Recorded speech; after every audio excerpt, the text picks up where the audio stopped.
At first, the body was mummified through environmental desiccation, by leveraging the dryness of the environment and the heat of the climate. Early experimentations in mummification were conducted with the use of resin made from tree sap. Strips of linen were only used on some superficial parts of the epidermis of the hands or jaw.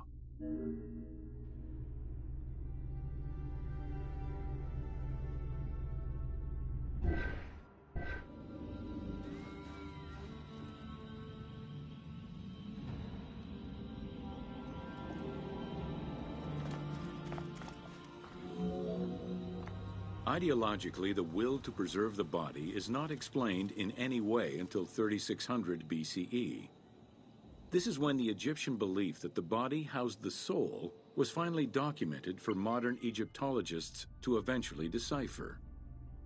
It was not until the arrival of the myth of Osiris in the Egyptian religion around the 5th dynasty that mummification was thoroughly conceptualized. The practice was thereafter grounded in both a mythological and ideological point of view.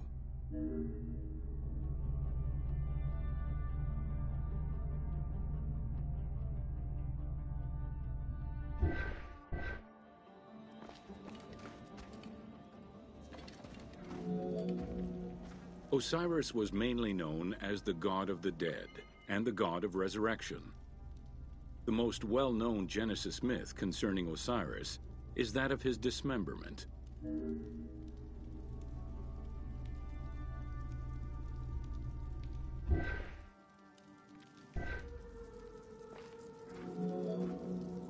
It is Plutarch who gives the most simplified and complete summary of the story. Within Egyptian mythology, Osiris represented the first king to rule Egypt. Jealous of his power, his brother Seth attempted to usurp his throne. After several unsuccessful attempts, Seth succeeded in killing his brother by dismembering him and scattering the pieces of his body all over Egypt. Isis, the great of magic, traveled all over Egypt in search of the pieces of her husband's body.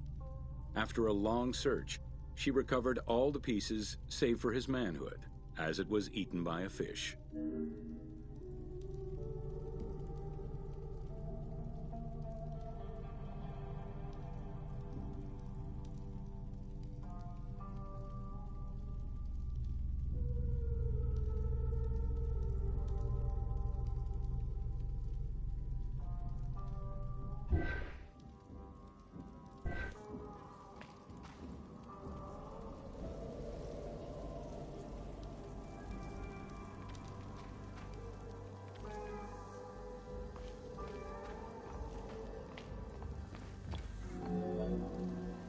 Isis then reassembled the body of her husband by binding it together with strips of linen.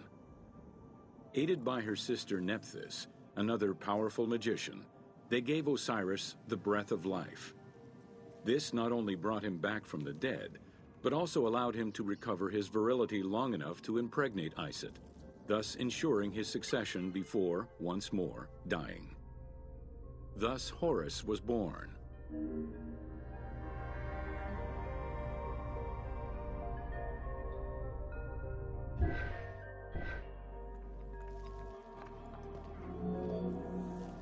The ritual used to bring Osiris back to life essentially depicts how he became the first mummy.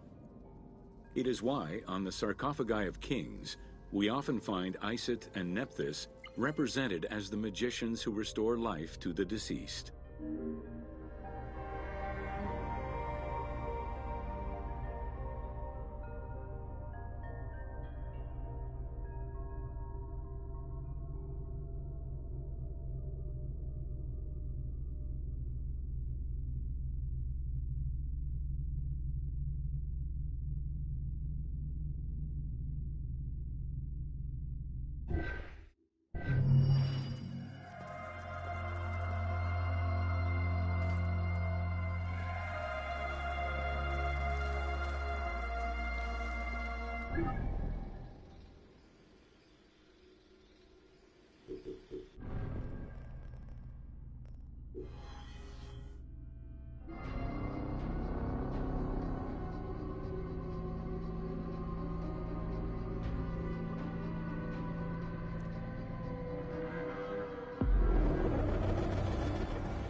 Welcome to Mummies of Ancient Egypt.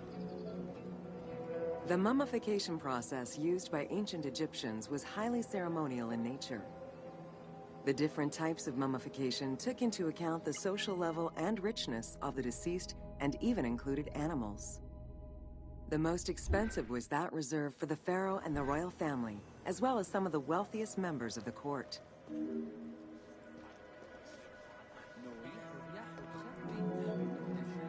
The first step was cleaning. Once bodies arrived at the mummification site, they were placed on inclined tables while the bodily fluids drained away. They were then cleansed by priests until they were deemed ready for the purification process.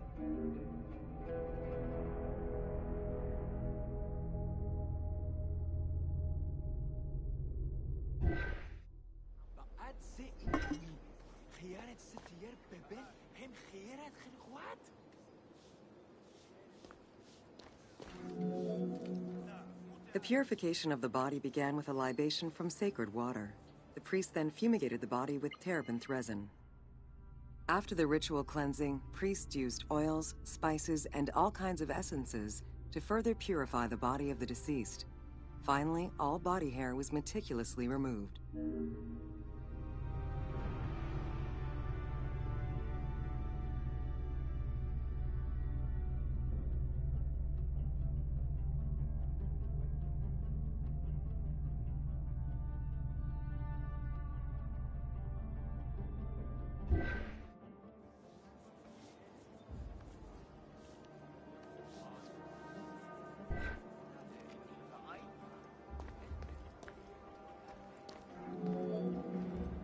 Once the body was properly purified, embalmers removed the organs, following very specific procedures. First, the brain was extracted by inserting a spoon through the nostril to break the ethmoid bone. Then, using a spatula, the pieces of the brain were removed as thoroughly as possible. What matter remained was extracted after a process of liquefaction, achieved through the use of a caustic liquid. The cranial box, once emptied, was rinsed and disinfected with palm wine, and then stuffed with strips of linen cloth and liquefied resin.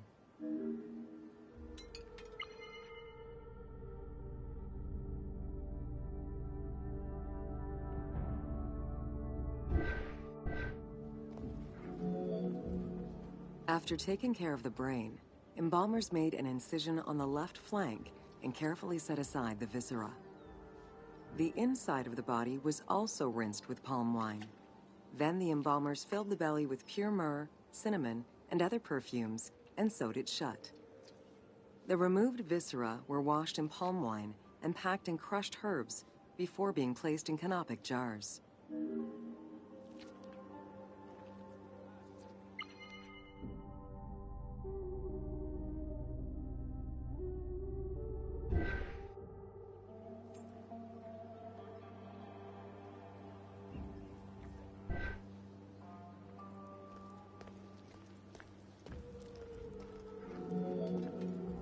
Canopic jars were placed close to the sarcophagus or kept in a chest nearby. At first, the viscera were wrapped in tissue and placed in the vases. As the ritual requirements became more elaborate, ointments, spices, and even water and natron were added to the process.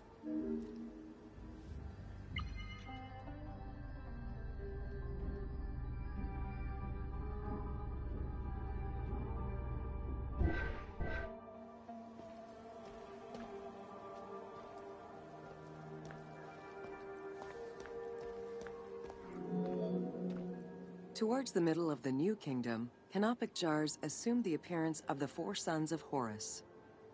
They were known as the protectors of the viscera. These protectors had their own guardians, each a goddess of the dead. Imseti, the human-headed god, protected the liver and was protected by the goddess Iset. Hapi, the baboon-headed god, protected the lungs and was protected by the goddess Nephthys. Dumut-Ef, the jackal-headed god, protected the stomach and was protected by the goddess Neith. And finally, Qebehsenuef, the falcon-headed god, protected the intestines and was protected by the goddess Selket.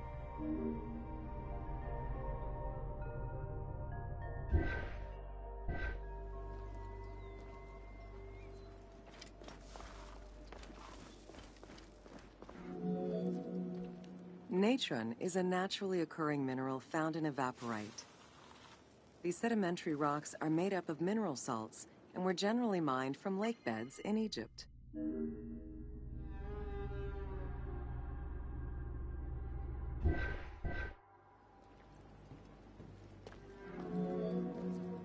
Embalmers used natron as a desiccant to dry the flesh and stop the corpse's putrefaction process. Once the body was cleansed and eviscerated, the deceased was covered in natron for about 40 days. Once desiccated, the body was prepared to be wrapped in strips of linen.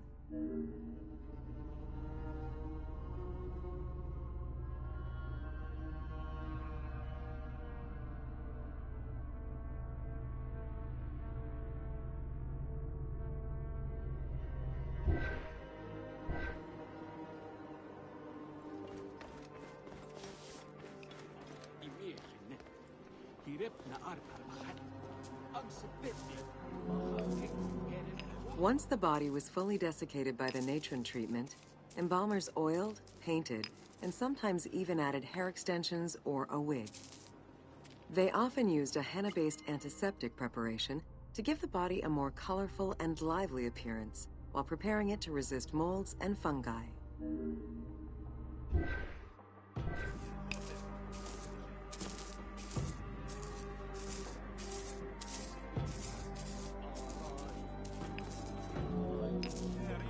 Next came the phase which gave mummies their most well-known appearance, the wrapping.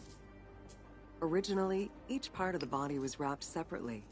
Men had their arms crossed on their chests, while women had the right arm folded over their breasts and the left arm stretched along the body.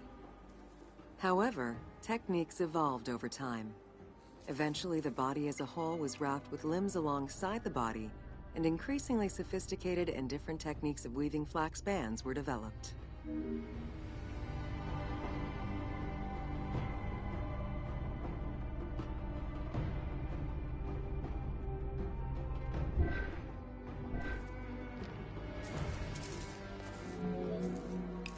In addition to the jewelry and amulets arranged on the skin of the deceased, amulets were also carefully inserted into the weaving of the linen strips.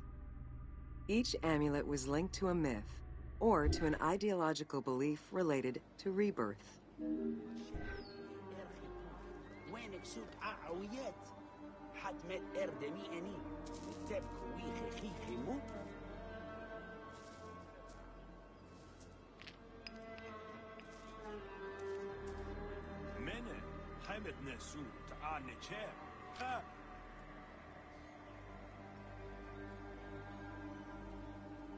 نجام خير نيبت عمري ردت نجن تعال نين يست حرد شير سبع ونوفل هير سسم نجرو سواتير هيانو تراش سجم اسناب بقى حج ستي عدد خين حبينت.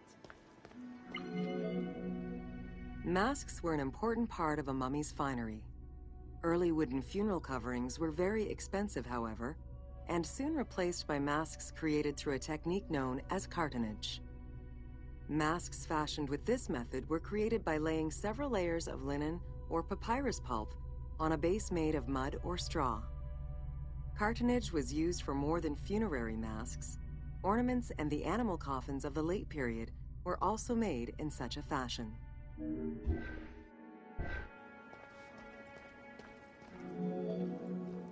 Cartonnage evolved to cover the entire body of the mummy during the 22nd dynasty. The mummies were placed on a board inside a rigid envelope of cartonnage, which was laced at the back with a string. Extremely cost-effective and visually pleasing, this technique was very popular through all layers of the society.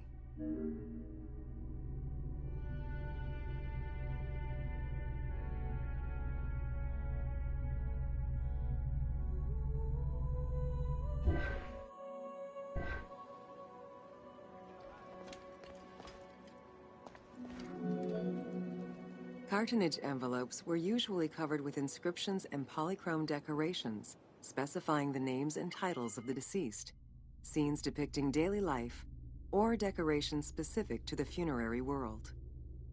This was a true gift for Egyptologists eager to study the funerary rites of the ancient Egyptians.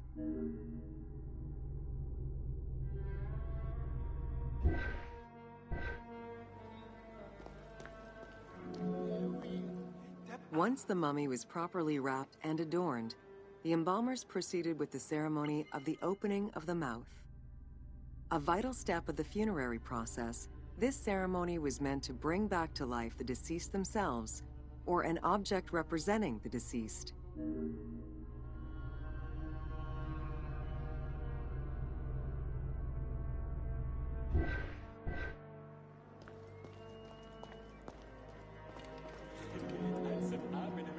There were no less than 75 different stages for the opening of the mouth. It required the application of the same oils, ointments, spices, and perfumes used during the mummification process. Makeup was sometimes part of the process as well.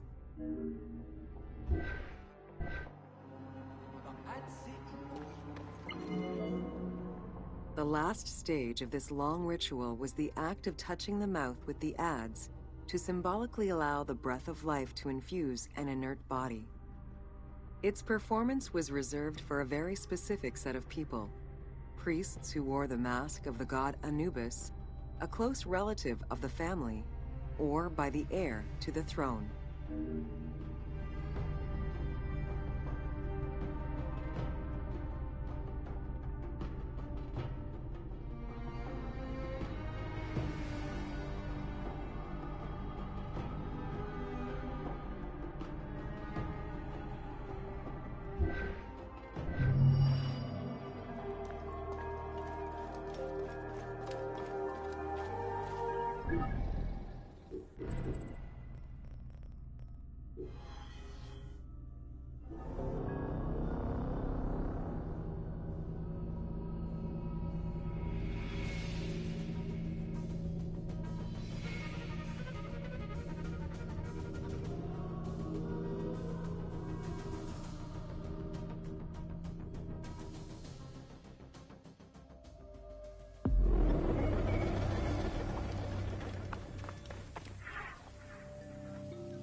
Welcome to The Importance of Mummies.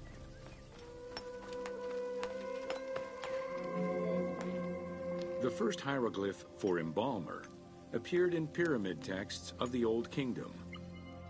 It is likely that embalming was a trade that progressed alongside the evolution of ancient Egyptian funeral practices. While we still know nothing of how embalming came to be a profession, we do know that embalmers had a hierarchy, and that each embalmer specialized in a specific phase of the mummification process. The mummification techniques were jealously guarded by embalmers from generation to generation. Despite their efforts, Herodotus and Diodorus discovered their methods in late antiquity, but historians were skeptical about the validity of the texts. It remained a mystery until two teams of modern medical legal scientists confirmed the process in 1994 and again in 2011.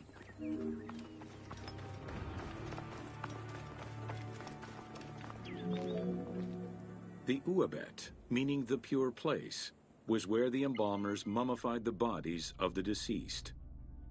Until the end of the Middle Kingdom, it was located in tents at the edges of the city due to the smell of decomposition. In the New Kingdom, however, the Uabet was located within the city limits, though still in open-air spaces. In the same way that the practices and techniques of mummification evolved, so possibly did consideration towards embalmers within ancient Egypt. The pharaoh had access to the most elaborate of mummification rituals. The richer citizens of Egypt also enjoyed complex embalming options, though none of them allowed for the removal of the brain or viscera. After purifying the body, embalmers injected a liquid through the rectum, sealed it, and allowed the mixture to settle. They then plunged the body into natron for up to 40 days.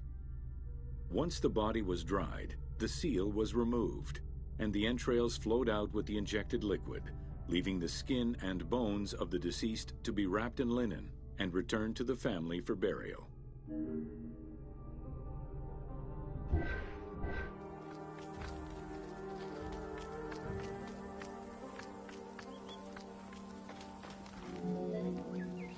The least costly embalming option was for the embalmers to simply inject a product called surmaya and immerse the body in the natron for up to 40 days before handing it over to the family.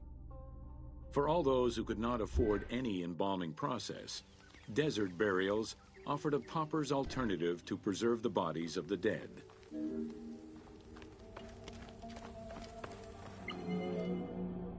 Egyptian civilization has always appealed to Westerners, even before the Greek and Roman invasions. As early as the Middle Ages, mummies discovered by travelers were often sent back to Europe. Curio cabinets, dating from the 16th and 17th centuries, usually included pharaonic artifacts in their collections. The Egyptomania phenomenon was heralded by Napoleon Bonaparte's Egyptian campaign, which lasted from 1798 to 1802.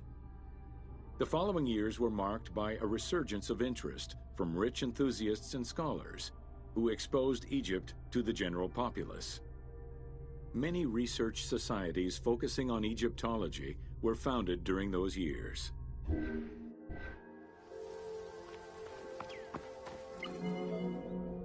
By 1868, mass tourism began in Egypt under the aegis of the Cook Agency. The rich would indulge in leisure trips to Egypt and bring back mummies. Upon their return, they would organize evenings that consisted of unpacking mummies and removing strips of linen and amulets layer by layer. These were considered the shining cultural events of the season. The Egyptian collections of many a museum were founded as a consequence of this mass pillaging. Thanks to those dubious parties, the fantasy of a mummy coming back to life, seeking revenge on its defilers, was born. The mummy malediction myth has remained steady in popular culture ever since, particularly in written media and cinema.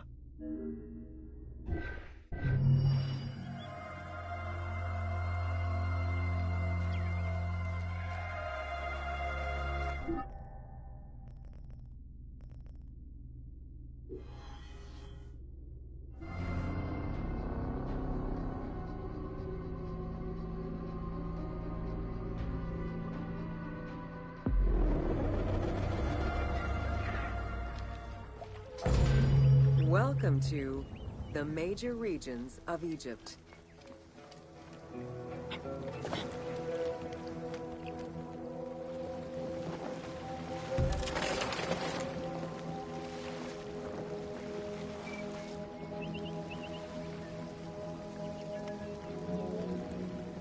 Life in ancient Egypt was concentrated along the shores of the Nile and divided into two regions.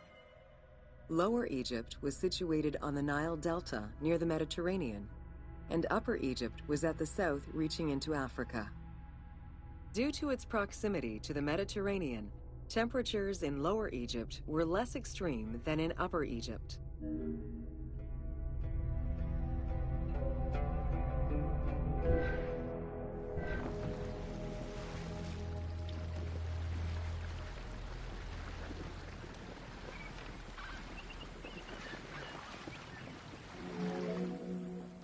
Until 3100 BCE and the unification of Egypt, each region had its own pharaoh and crown. Lower Egypt's crown was red and marked with symbols of papyrus and bees. Upper Egypt's crown was white with symbols of lotus and sedge grass.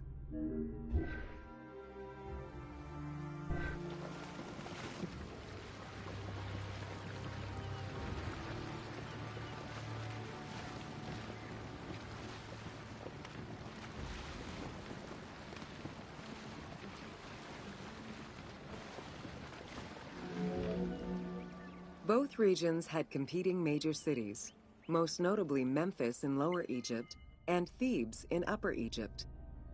There were different religious cults in both regions, each worshipping their own major gods.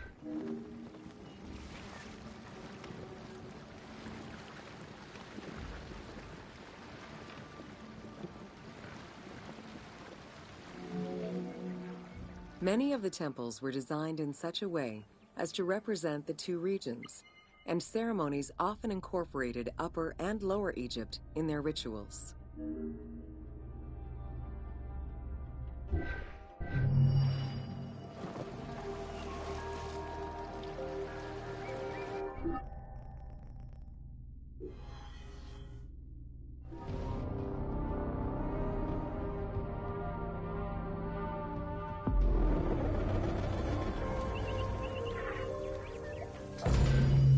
Welcome to Bringer of Life, the River Nile.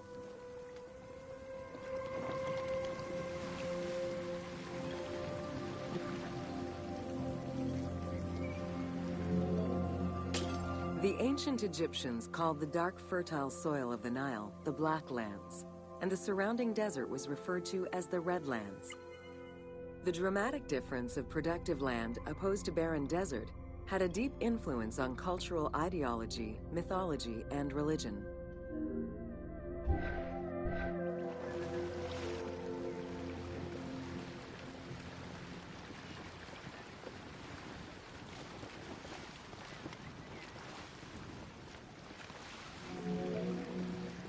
The Nile determined much of Egyptian civilization. For example, the seasonal cycle of the Nile was so consistent that ancient Egyptians created their calendar around it. The flood season, or Akhet, was when the departing floodwaters left arable soil for crops. It was followed by the growing and harvesting seasons, known as Peret and Shemu. These regular seasons, along with abundant wildlife and rich soil, meant that Egypt's denizens were able to nourish themselves and ensure their country's strength in trade.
ني خرويه وعاد كيفي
The River Nile, flowing from the south to the north, neatly traversed through both Upper and Lower Egypt. All of Egypt's major cities were built along this narrow ribbon of life. Protected by mountain ranges and deserts which acted as natural barriers to enemies, and sustained by the Nile's plants and wildlife, Egyptian civilization enjoyed economic and cultural prosperity for over 4,000 years.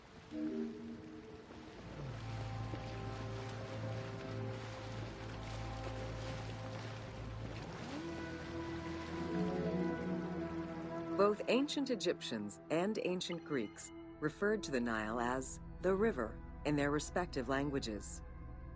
Stretching a distance of over 6,700 kilometers, the Nile is one of the longest rivers in the world. It flows south to north, spanning 11 countries. The River Nile originates in the region of the Great Subequatorial Lakes, including one of the largest in the world, Lake Victoria near Tanzania.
The river flows through African equatorial forests, swamps, volcanic lands, steppes, and deserts, splitting apart for a while and picking up various sediments from each region and carrying them all the way to Egypt.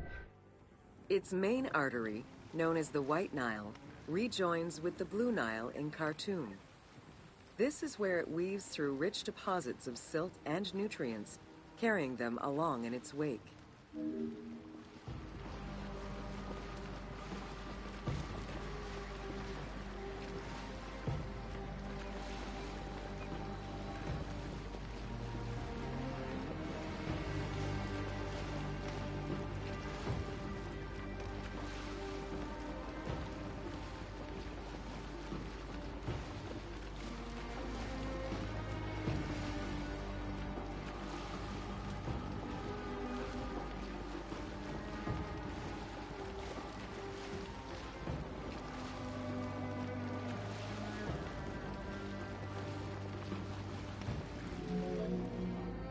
The Nile crosses 6 cataracts from the south to the north, creating natural obstacles between the various sections of the river.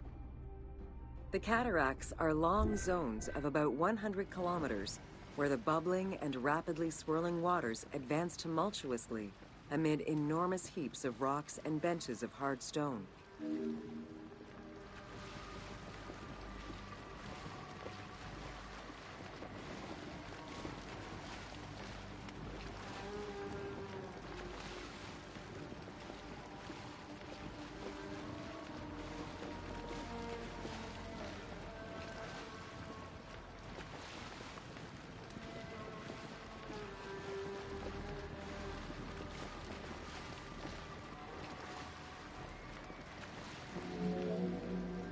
It is after crossing Nubia and the First Cataract that the river officially returns to Egypt in Aswan.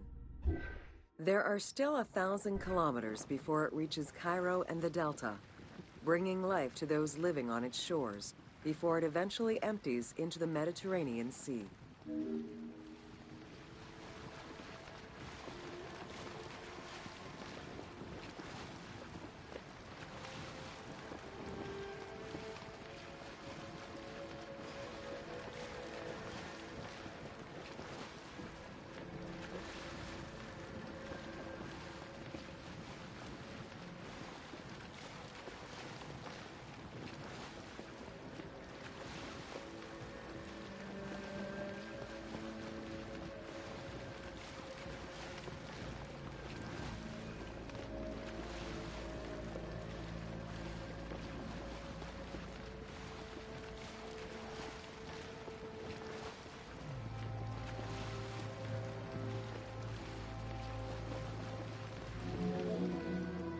Ancient Egyptian irrigation and water use was centered around the Nile.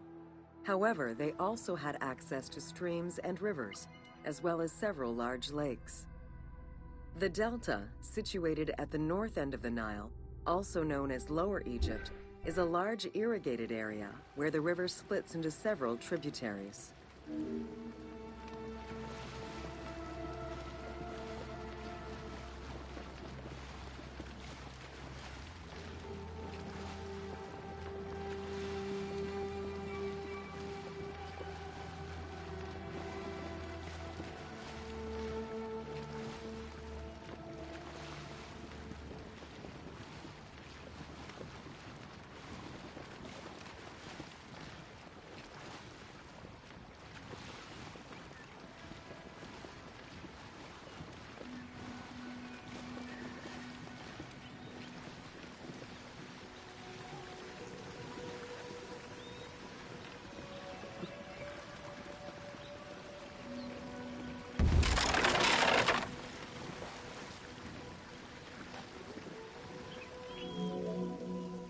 The delta had several major brackish coastal lakes, bodies of water separated from the sea by thin strips of land.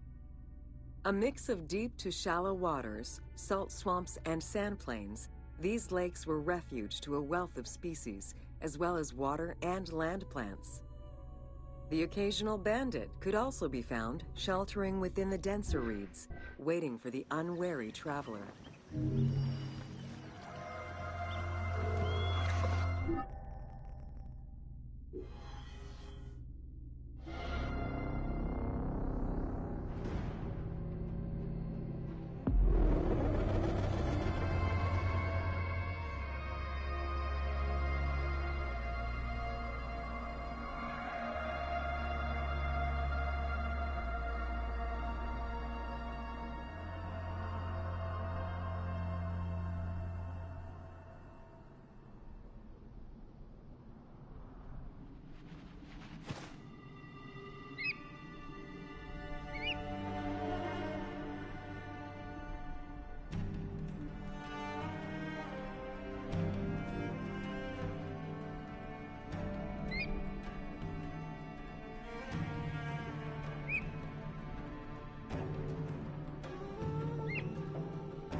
Welcome to Deserts of Egypt.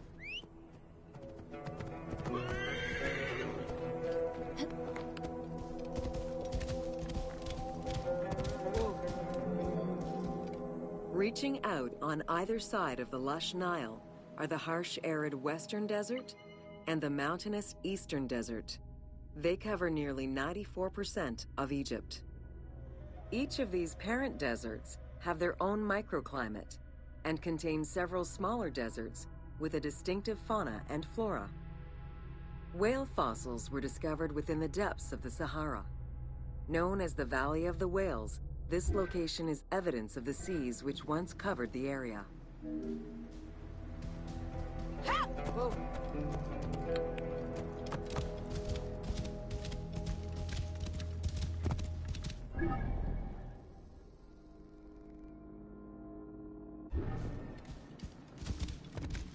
Whoa. The White Desert in the northeast of the Sahara owes its name to its white limestone soil, contrasting with the yellow sand. The wind has eroded the rocks of the White Desert into stone mushrooms, the most famous of which is referred to as the Finger of God. Whoa.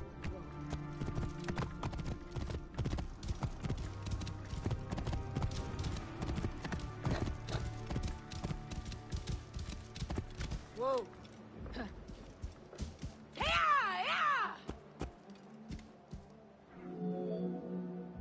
The Great Sand Sea is a large unbroken desert that reaches out through western Egypt and eastern Libya.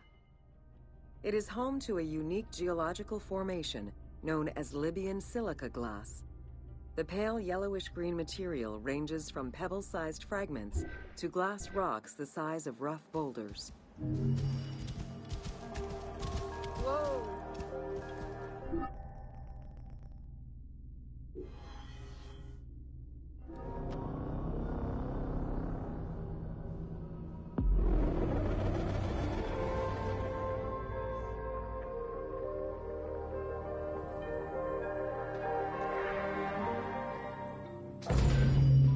Welcome to the Qattara Depression. The Qattara Depression is located in the northwest part of Egypt. Reaching 18,000 square kilometers, the basin is 133 meters below sea level and covered with salt. It is the second lowest point in Africa, after the Afar Depression.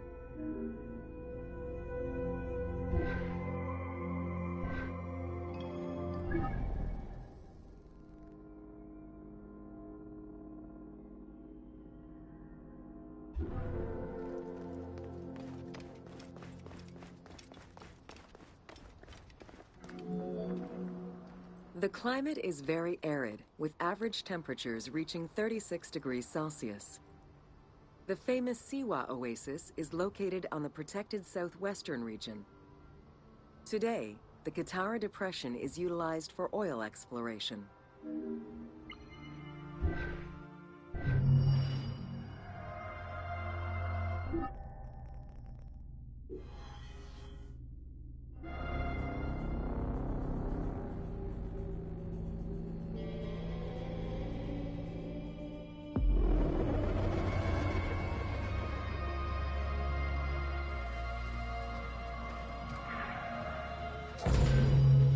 Welcome to Siwa.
The Siwa Oasis is in the western desert of Egypt.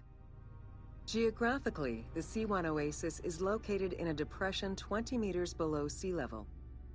Its natural springs and warm climate aided in the bountiful production of date trees. Though clearly influenced to some degree by Egyptian and African culture, the area's isolation resulted in a unique society and language. While they worshipped the same deities, Siwan temple architecture differed from traditional Egyptian temples. Whoa. Old Kingdom Egyptians referred to the oasis as cauldron, due to its unique geographical structure. Oases were crucial for nomadic tribes and caravans. Without them, there was no chance of survival in an otherwise harsh landscape. As such, oases quickly became hubs for trade, as well as areas of political control. Whoa. Because of the dry climate, there is very little rainfall to sustain the oases. Instead, underground rivers flood the natural basins. Since many oases have a north-south orientation parallel to the Nile, some geologists suggest they were once tributaries of the mighty river. There is evidence that ancient Egyptians attempted to create some oases.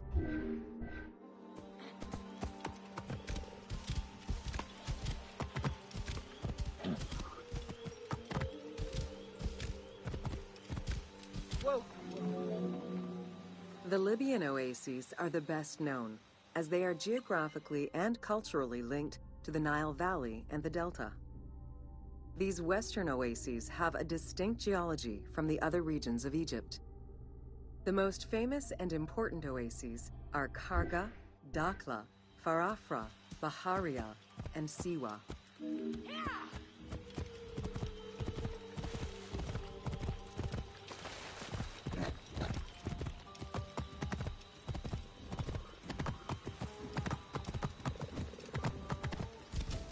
Whoa.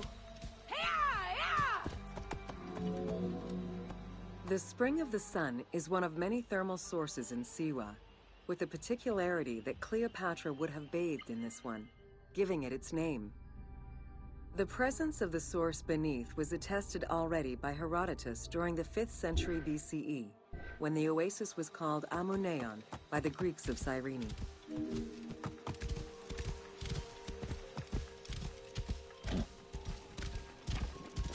Whoa! Oracles predicted the future, delivered omens that could be more or less obscure, and offered divine guidance. The Siwan Oracle was considered one of the 3 greatest of the ancient world, alongside the oracles of Delphi and Dodoni. Because of the Greek colonies in Cyrenaica, the temple associated Zeus with the worship of Amun.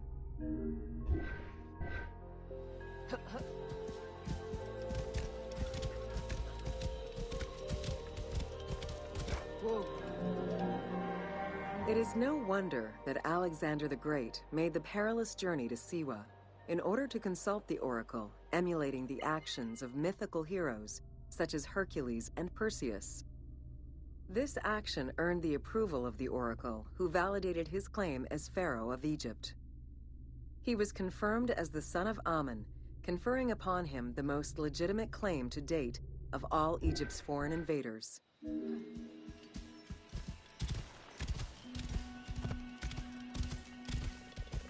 Whoa. The powerful and the rich would send gifts or travel great distances in order to ensure their good fortune by gaining the blessing of the Oracle of Siwa. Every successful blessing only increased the soothsayer's prestige. Runner Eubotus, a famous citizen of Cyrene, consulted the oracle in order to know if he would win the 93rd Olympic Games race in 408 BCE. He did, enhancing the standing of the Siwan Oracle in the process. The Temple of the Oracle of Amun was built in the 6th century BCE by Pharaoh Amasis. In the game, its entrance is guarded by ram-headed sphinxes, the animal representing Amun.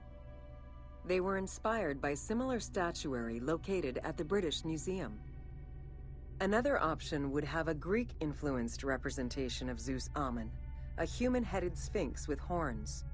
This representation of Zeus Amun was very popular in Siwa.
If you have some time, check out Alexandria. It's one of the greatest cities in antiquity.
Welcome to the Fayum.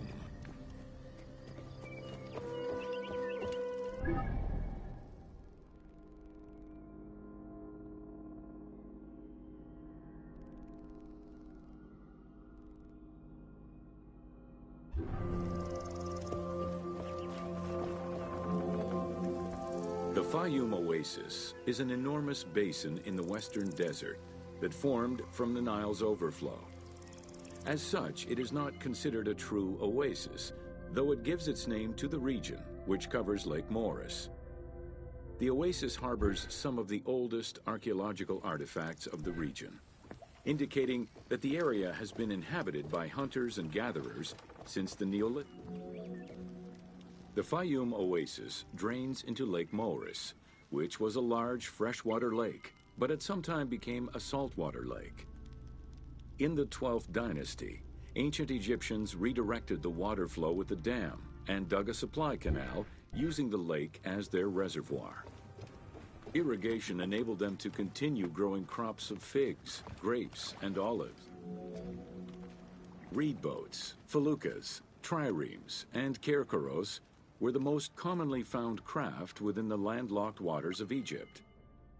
They were used for various purposes, ranging from daily fishing, trade, warfare, and travel, to the ferrying of massive stone blocks used to build the great monuments of Egypt.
The most impressive pyramids of ancient Egypt date from the Old Kingdom and can be found on the sites of Giza, Saqqara, and Dashur.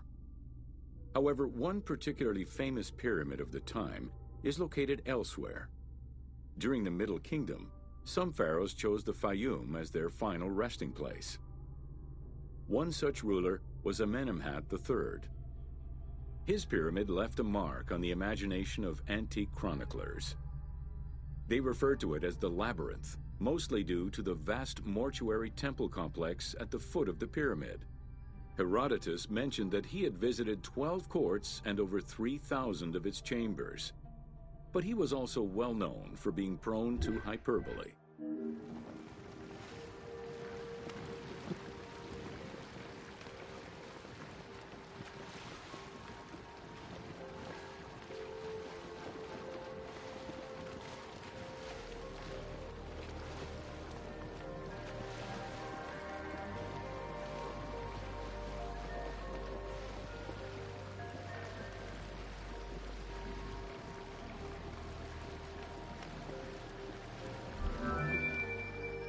Amenemhat's pyramid was built with a brick core and covered with stone slabs, designed to be impenetrable.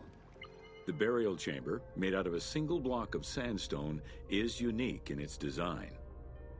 Richard Lepsius and Flinders Petrie both explored the pyramid site, measuring 385 meters by 158 meters, and identified it as the location of the labyrinth.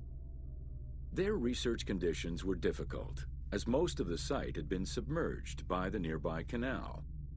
Furthermore, the stones from the complex and the outer casing of the pyramid had been quarried away long ago, Ubisoft decided to give life back to this lost monument and the many crypts that were said to be devoted to the sacred crocodile god, Sobek.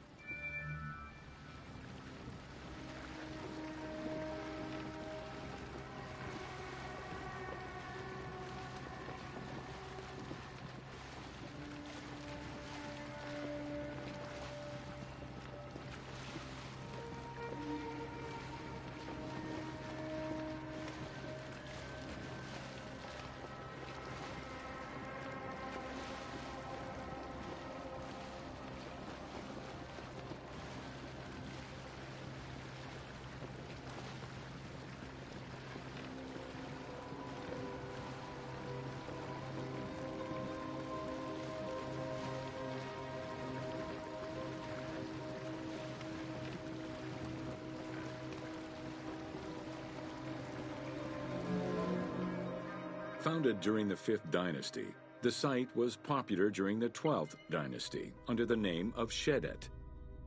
During the Ptolemaic era, the metropolis was named Crocodilopolis by the Greeks, in honor of the crocodile god Sobek.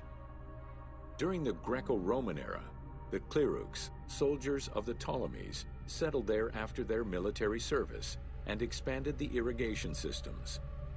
Irrigation and water distribution tripled the arable land and turned the city into a lush and rich area. 27,000 inhabitants lived in its precinct at its height. The city's location was strategic in controlling the many small waterways connecting to the main canal, and thus the Nile.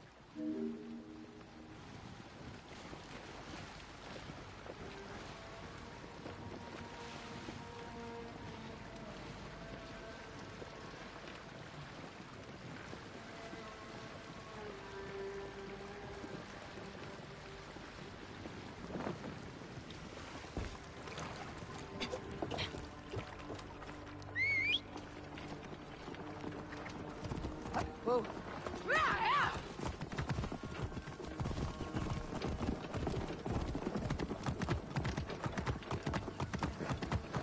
Whoa. The region's main cult was that of Sobek of Shedet, a divinity associated with water and fertility, both very important to an area that depended on irrigation. Many local villages had the title Town of Sobek added to their official designations. During festivals, ancient Egyptians recited hymns to Sobek, asking for his divine intervention.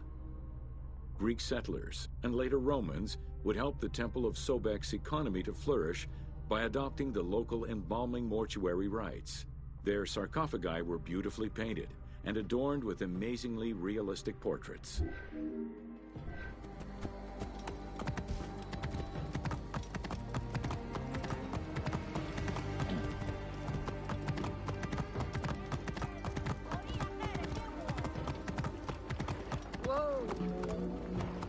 Very similar to the cult of the Apis bull in Memphis, a living crocodile was worshipped within the precinct of Crocodilopolis's main temple. Known as Sobek to the Egyptians and Sukkos to the Greeks, it was reported by Strabo that priests fed it with meat, wine, and honeyed milk. They covered its body with jewels and gold. After its death, it was embalmed and placed within the crocodile's grotto, alongside thousands of other mummified crocodiles.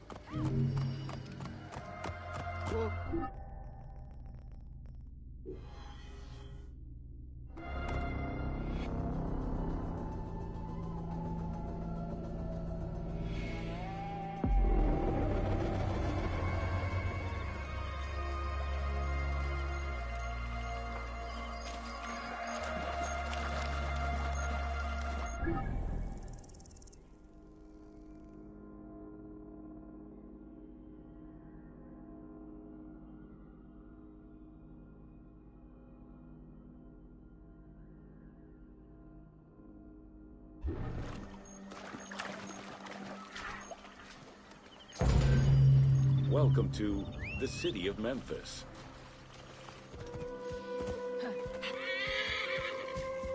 Whoa. Throughout all ancient Egyptian periods, cities had one thing in common. They were situated along the Nile's shores. Cities were often designated for government or for worship. Major cities had several temples dedicated to numerous gods and goddesses. Egyptians referred to the organization of their cities as a sepat, or later on by the Persian term nome. There were 20 sepat in Lower Egypt and 22 in Upper Egypt. The capital city of ancient Egypt, one of the largest was Memphis, located in Lower Egypt. It was a key center for religious temples, including their most important deity, Ptah, god of creation. Thebes, located in Upper Egypt, competed with Memphis and featured as both a political and a religious center. Two important temples, Luxor and Karnak, were built there. A minor capital of the Sayyid dynasty was the city of Sais. This was the last native Egyptian capital of Egypt. Whoa. During the Third Dynasty, under Pharaoh Djoser, Memphis became the first religious and administrative capital of Egypt. Even when the political capital of Egypt decentralized itself, pharaohs were crowned in this sacred city in order to legitimize their ascension to the throne, up to and including Alexander the Great. Though little remains today save ruins south of Cairo. Memphis was also referred to as the City with the 100 Doors, or the White Walls. These names were in reference to the wall which surrounded the city. Under the protection of Ptah, god of craftsmen, the city was a thriving religious and economic hub.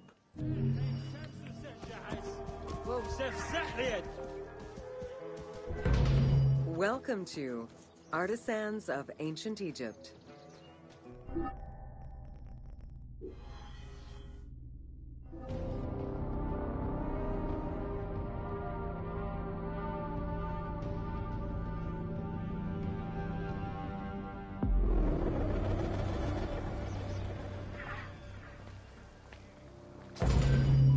Welcome to Rediscovering Egypt.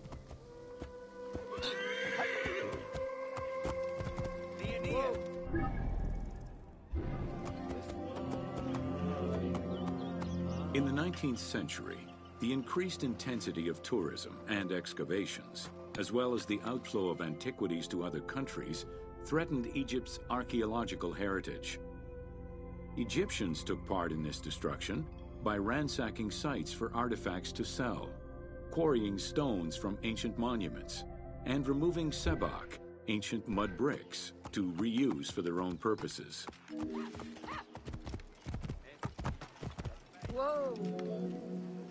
A major step in conserving Egypt's heritage was taken in 1858, when the Viceroy of Egypt created the Antiquities Service.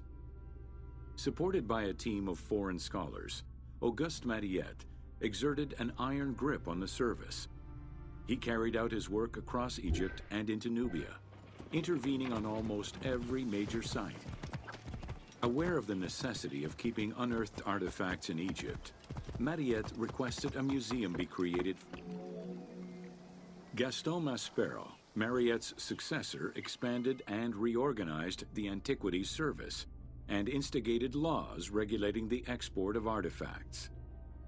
French scholars ran the service until it passed into Egyptian hands in the 1950s. As of the mid-19th century, Egyptology was fast becoming a recognized discipline within both private institutions and learned societies. A French architect, archaeologist, and former researcher, Jean-Claude Golvin, now specializes in the artistic reconstruction of ancient cities and monuments.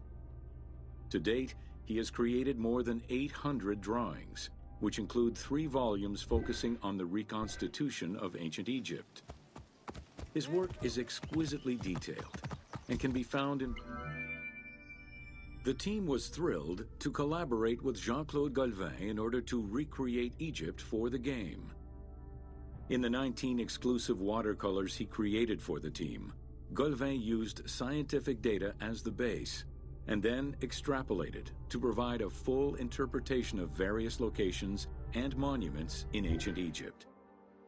Both early sketches and fully rendered images were then used by the team as references while building the world of Assassin's Creed Origins.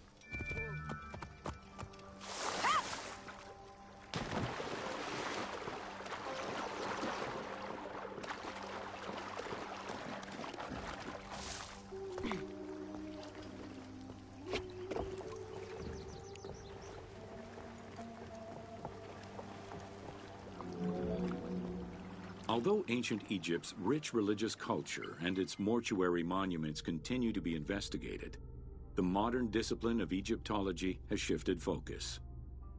Rather than single-mindedly retrieving impressive artifacts, Egyptologists today focus instead on increasing the body of knowledge. In the past, excavations took place in the field, and while that is still the case today, much of the work on Egyptology now takes place in libraries.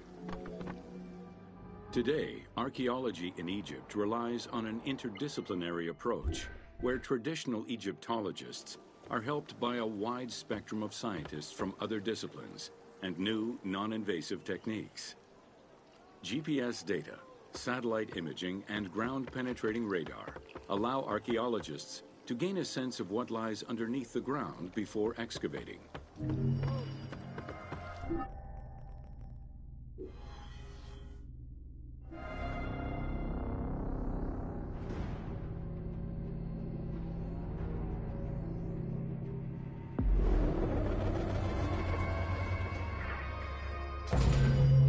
Welcome to natron. Natron is a colorless salt that was used by ancient Egyptians for food preservation, cleansing products, and glass making. It was also used in the mummification process.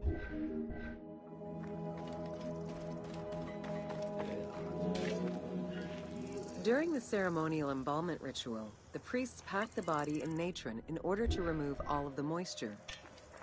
Once the body was thoroughly desiccated, they could begin the wrapping. Natron was mined in Wadi Natron. The main mining methods involved either cutting slices out of the lake bed when it was dry, or raking through mineral-saturated water to gather the mineral salts during the floods.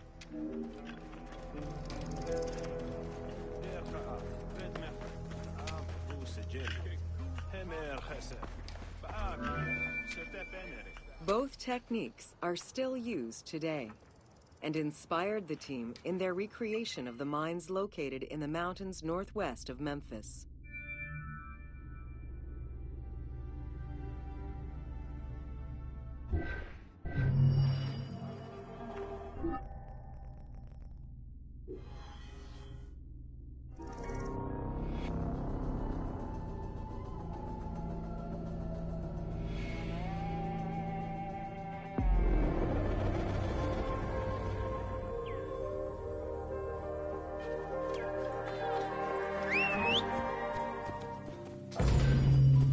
Welcome to Fauna of Ancient Egypt.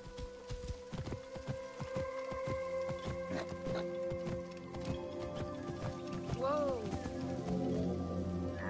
Both domesticated and wild animals were features in ancient Egyptian bas-reliefs as early as the First Dynasty. While the variety of wildlife served as a reliable food source, it also influenced both culture and mythology.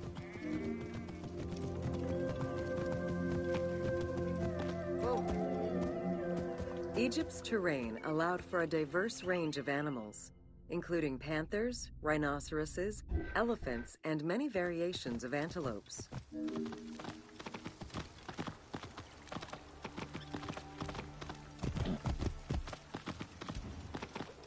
Whoa! The Nile was home to many species of fish, along with hippopotami and crocodiles.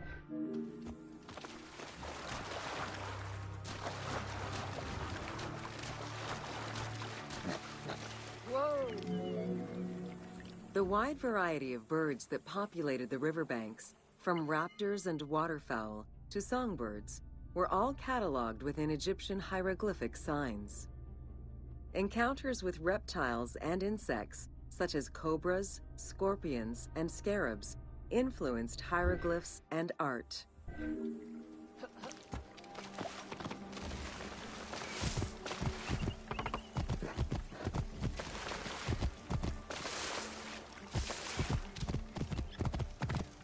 Whoa.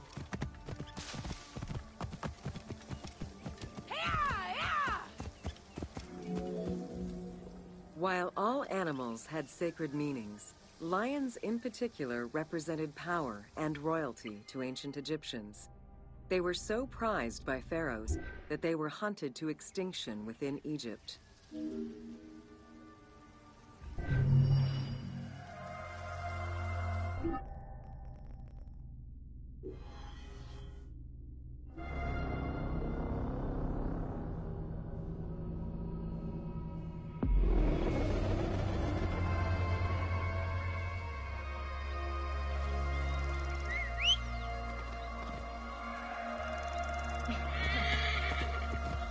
Whoa. Welcome to Flora of... The climate and unique geography of the Nile Delta offered a wide variety of plant species. Many of these plants served as sustenance for ancient Egyptians and as crops for trade. The Nile's consistent seasons allowed Egypt... Possibly the most useful of the plants was the papyrus. This tall sedge plant grew in abundance along the water's edge of the Nile. Commonly known for its use as paper, the ancient Egyptians found many other functions for it, including rope, sandals, and mats. Papyriform boats made from the plant are seen in paintings and reliefs, and were used in ritualistic ceremonies. There were many types of trees along the River Nile, such as the date palm, carob, and tamarisk. The earliest fruit tree cultivated was the fig tree, followed by apple, pomegranate, and eventually olive trees during the era of the New Kingdom. Mango cultivation was the result of a late import from Asia during the Middle Ages. Some trees were associated with gods, such as the acacia with Horus. The divinities Thoth and Seshat were depicted inscribing the reign of the king into a Persea tree. The sycamore was connected with the goddess Iset, patron of the ritual of life.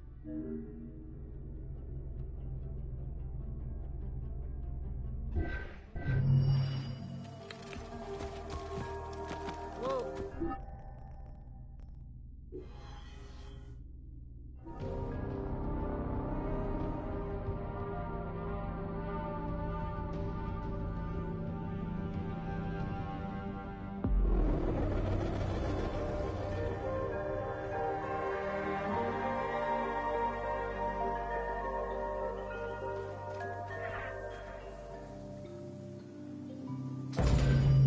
Welcome to Ancient Egyptian Hieroglyphs.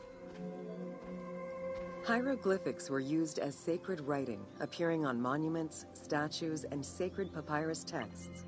The earliest symbols that resemble hieroglyphs were on pottery dating back to 4000 BCE.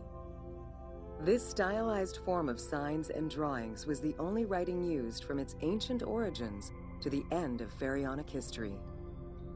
Ancient Egyptians referred to hieroglyphs as the writing of the gods. Considered a difficult language, it was intended for pharaohs, nobility, and priests, and meant to be used in ceremonies, within tombs, and for government records. Since few Egyptians were able to read the ancient hieroglyphs, the mythological aura around the language was persistent, even in their own culture. The structure of hieroglyphs offers insight into Egyptian culture, not just in what the translations say, but in the structure of the symbols themselves. They were found on tomb walls. In many temples, priests would perform rituals and daily offerings. These were accompanied by hieroglyphs used as spells.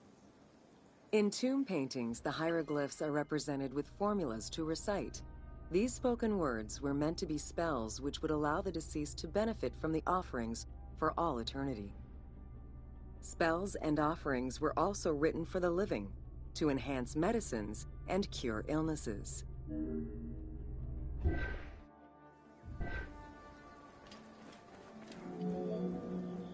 The most famous of ancient Egyptian documents is the Book of the Dead. Written in hieroglyphs and hieratic texts, it depicts important spells and rituals. These spells were intended to ensure a smooth transition from life to death and allow the deceased to safely navigate the perils of the afterlife.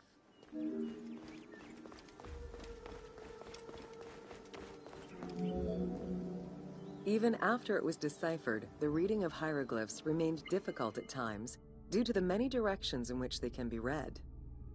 Depending on the orientation of the signs, hieroglyphs can be read left to right, right to left, horizontally or vertically, though never bottom. A clue on which way to read is to first notice which direction the figurative signs are facing. If a pictogram is looking to the right, then the reader is meant to start from the right and read towards the figure. Column text on a papyrus begins from the right, then goes top to bottom for each column.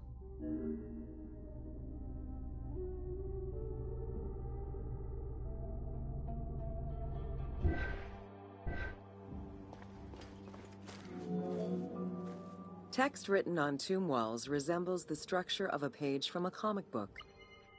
The text can be placed in front, behind, or above the character, and its symbols look in the same direction as the character. Another clue is that the name of a god or hieroglyphs meaning gods or kings are always written before the descriptive text.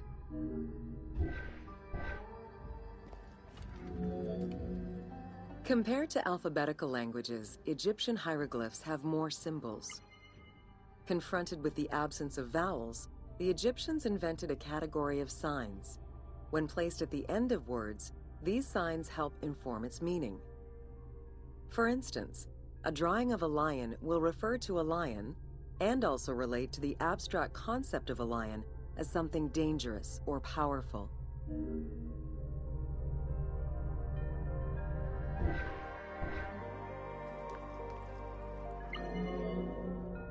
Middle Egyptian hieroglyphs contained a little more than 700 signs. By the end of the Greco-Roman period, there were 10,000 signs. Egyptologist Sir Alan Gardner created a list classifying common hieroglyphic signs and their... Ancient Egyptian languages have many similarities with Asian and African languages. They have evolved in similar ways to the various forms of written Egyptian. These languages belong to the Hamito-Semitic group. There were 5 clear evolutions in the Egyptian language, each with their own distinctive structure. These languages are known as Old Egyptian, Middle Egyptian, Late Egyptian, While hieroglyphs and hieratic script give us an idea as to how the ancient Egyptian language was structured and written, the way it was spoken is still up for debate. The team opted for English as the spoken language, with the characters using ancient Egyptian and Greek words and accents. The language that is spoken in the background by the crowds is largely based on Sir Alan Gardner's Egyptian grammar. To help resurrect a dead language, we consulted Egyptologists and dialogue coaches to establish our... After Alexander the Great's arrival in Egypt and the establishment of his reign, Greek became the language used by the governing bodies. The inability to read hieroglyphs caused resentment among the Greek population. It's from this tension that the Rosetta Stone was created. The spread of Christianity ended pharaonic culture and resulted in the destruction of its pagan monuments. This also marked the end of hieroglyphic writing and understanding.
Welcome to Jean.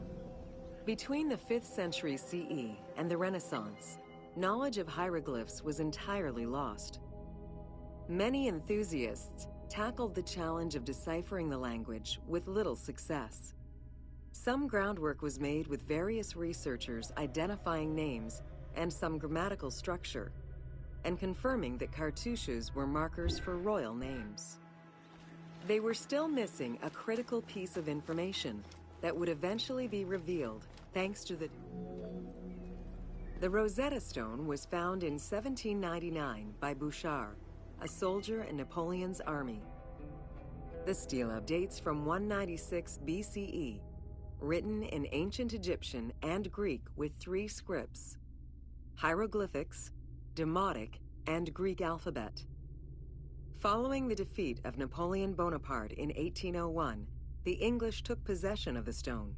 It has been at the British Museum since 1802 and remains the most visited object of the museum to date.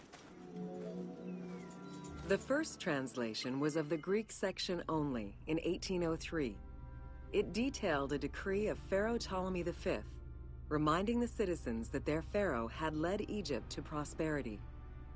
It was fully translated 20 years after by Jean-François Champollion, who was working with a facsimile. Through his studies of the stone, Champollion was able to make a critical observation that would unlock the whole mystery: that hieroglyphics were not only ideograms, but also phonograms. Hieroglyphs consist of phonetic glyphs, single characters, and logograms. Essentially, they are a combination of phonetics, alphabet, and full words, which in total form a language.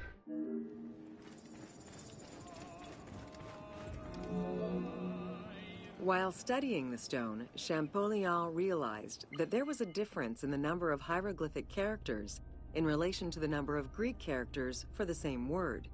This led him to believe that hieroglyphs must have phonetic characteristics.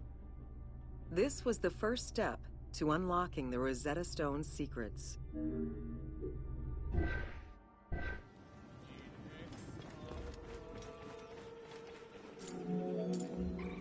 To prove this theory, Champollion began identifying Egyptian rulers' names and then compared their phonetic pronunciation to the Greek version. For example, Cheops had been the Greek name given by ancient chroniclers to the owner of the Great Pyramid, Khufu.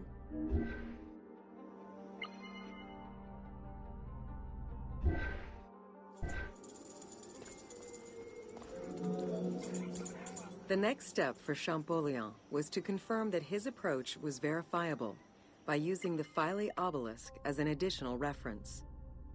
Engraved in the obelisk are 2 inscriptions in Egyptian hieroglyphs and Greek.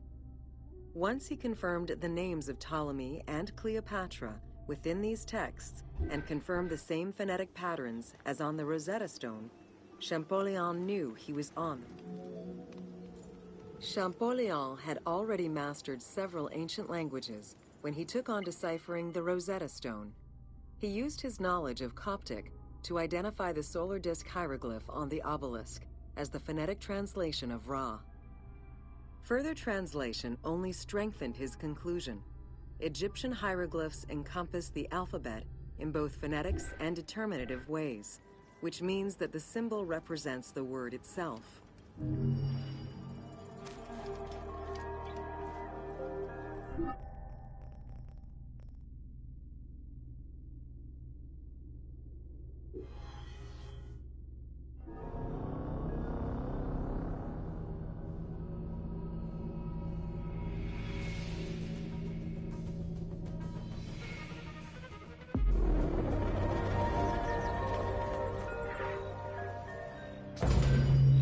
Welcome to Cyrene.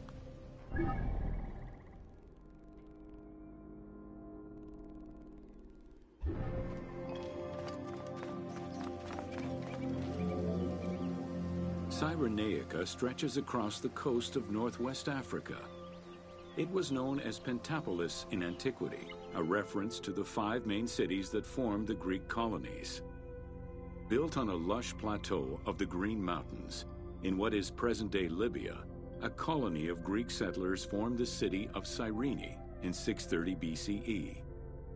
Cyrene's population quickly grew, spreading out across the terraces of the plateau, making it the first and largest of the 5 colonies.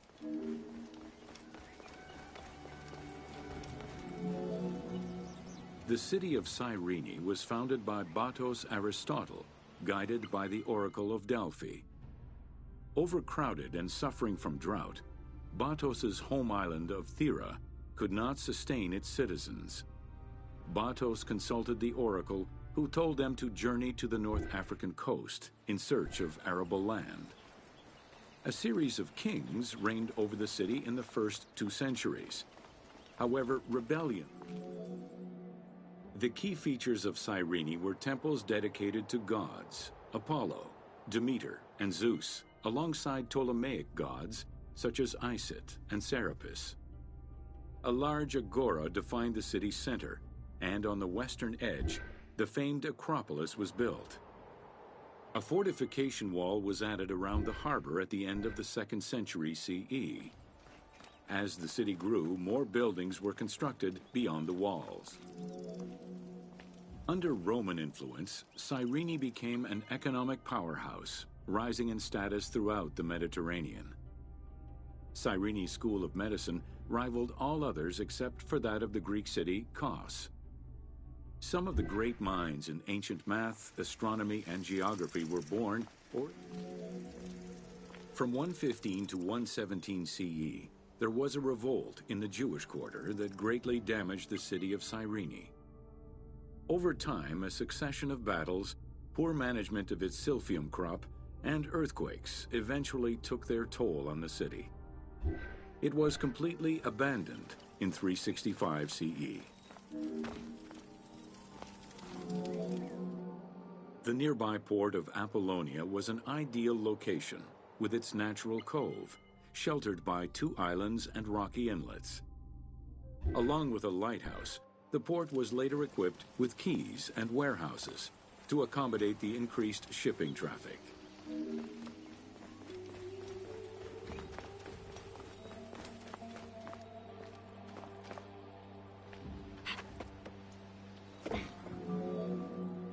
With its success as a commercial trading port, Apollonia surpassed Cyrene to eventually become the capital of the Pentapolis. A number of earthquakes gradually shifted the city, causing many of its original structures to sink. Some of its ruins can still be seen underwater.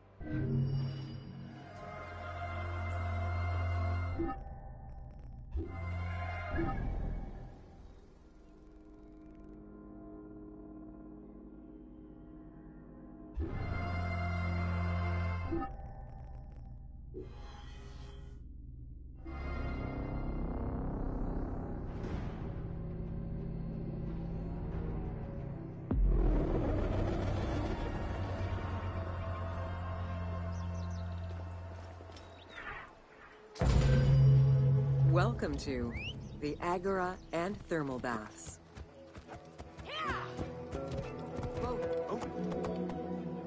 Cyrene's Agora was the public marketplace and political hub of the city. Its central courtyard was open to the sky, while market stalls and shops ran along the sides, some neatly tucked away under long-roofed colonnades. As in other Greek cities, the Agora included a central hearth, known as a Prytaneum. This place served as Cyrene's official embassy, where guests were welcomed to the city.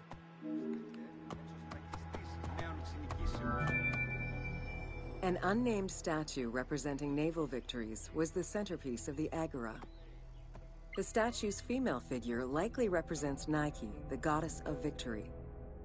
It was likely very similar to the victory of Samothrace, which currently resides in the Louvre Museum and served as a reference for the team.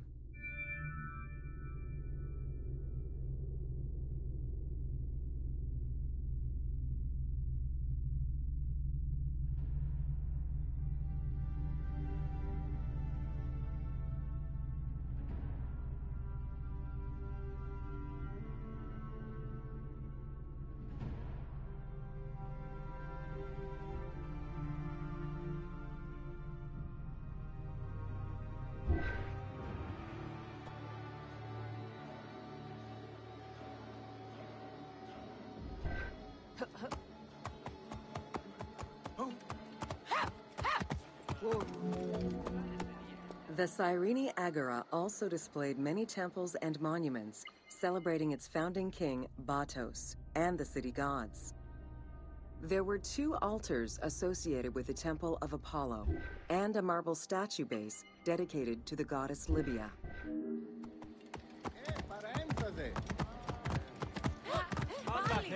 Whoa. The civic buildings included a law court complete with an archive library that would have housed legal documents and other papers essential to the city's governance.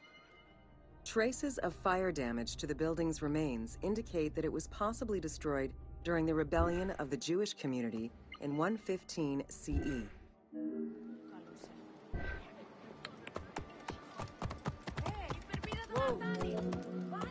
Public baths were common in Roman and Greek cities, and Cyrene held true to this tradition.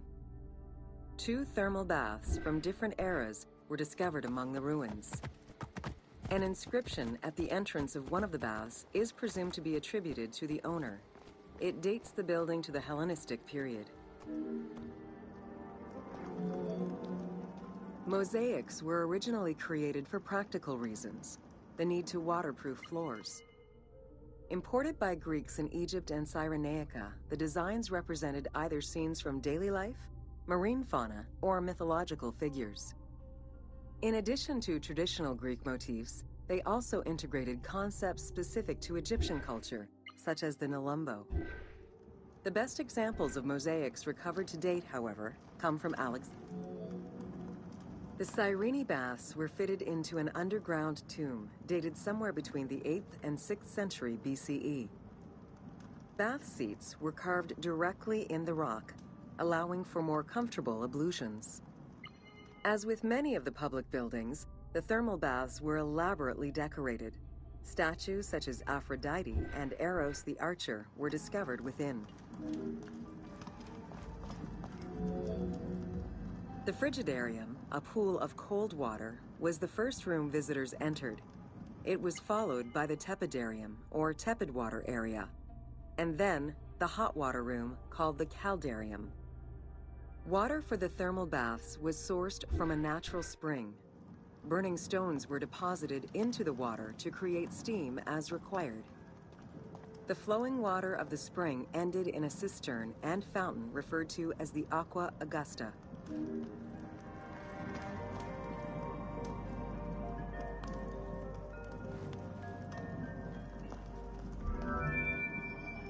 Later Roman baths were built under Emperor Trajan and then restored under Hadrian. After the earthquake of 365 CE, they were replaced by baths of Byzantine design, with stones from the old thermal baths used in the reconstruction. The team relied on documentation describing the baths built under Trajan in order to create the location available in the game.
Ου καλώς έχω.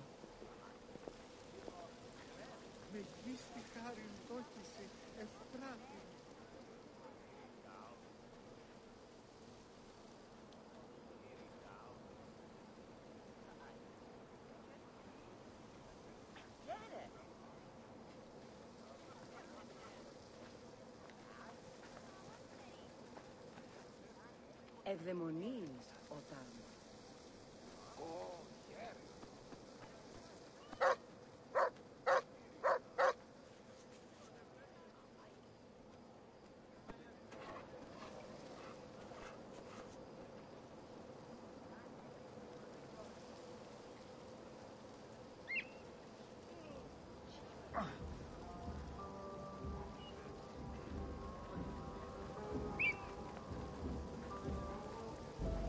Μάλακε.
Ευδαιμονείς όταν.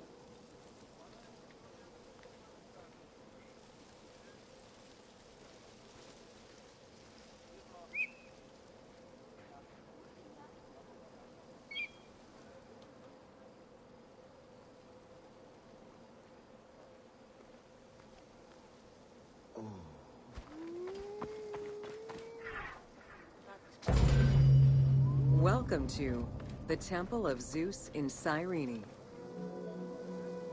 Facing east towards the rising sun stands the temple dedicated to the cult of Zeus. It was built sometime in the 5th century BCE. 70 meters long with 46 Doric-style columns, the imposing structure was the largest Greek temple erected in Africa. It was only slightly larger than the Parthenon and the Temple of Zeus in Olympia.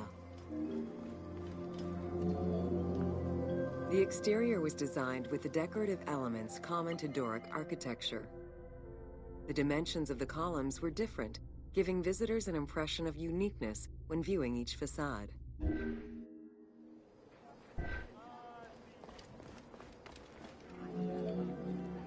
After the temple was destroyed during the Jewish rebellion, Emperor Hadrian had it reconstructed. He chose not to rebuild the outer portico, but did restore the new Corinthian columns in marble. The temple was later completed under Marcus Aurelius.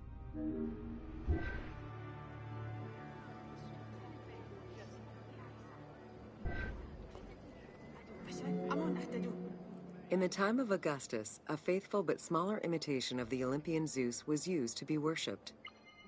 Hadrian then installed a new 12-meter-high statue matching the Zeus in Olympia. It was made of chiseled marble with the head, arms, and feet carved in the round.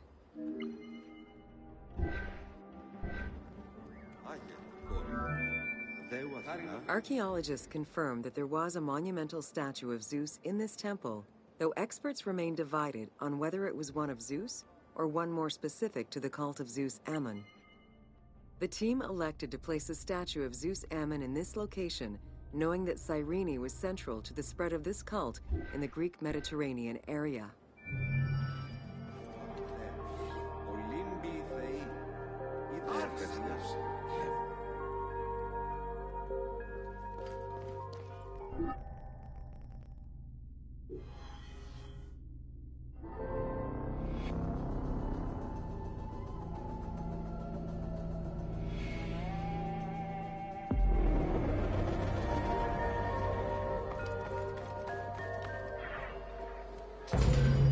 Welcome to Important Monuments of Cyrene. The Sanctuary of Apollo sits on a prominent edge of the plateau of Cyrene, overlooking the Mediterranean Sea. It could be accessed either by the road from Apollonia, via the necropolis, or by the Sacred Way, coming from the agora of the city.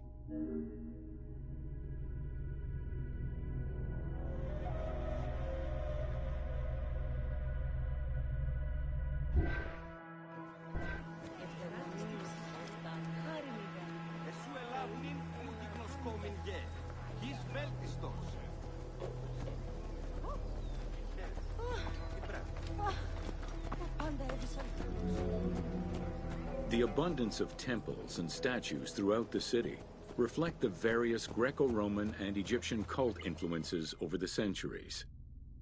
Temples dedicated to Apollo, Cyrene, and Zeus stood alongside those of Ptolemaic gods, such as Serapis and Isis. Numerous fountains were decorated to represent other gods, including the city's namesake, Cyrene.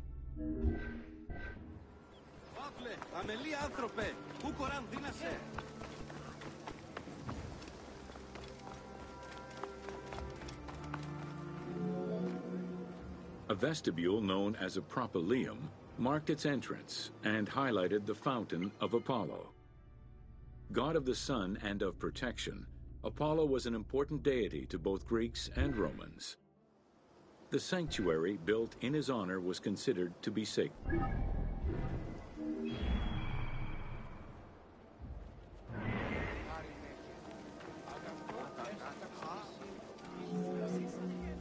The imposing temple was built on a natural cornice, stretching more than 200 meters in length and roughly 50 meters in width, and was surrounded by a vast Doric colonnade. Sections uncovered by archaeologists indicate restorations to the columns were made between 115 and 116 CE.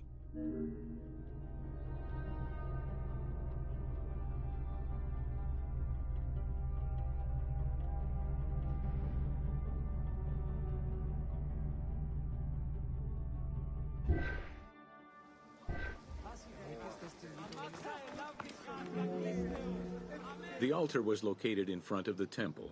Both are estimated to be the same age, though restored at different times. Many bulls were sacrificed each year at the altar in honor of Apollo. The imprint in the stone of the ring used to strap the animals down is visible to this day.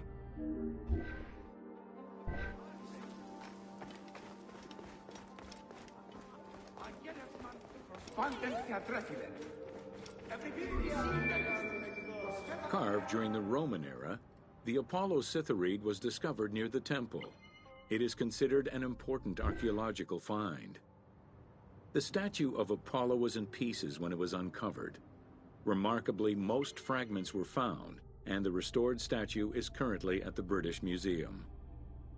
The team extrapolated the statue's final look based on the current partial reconstruction, and placed it inside the temple to reflect the patron deity of the area.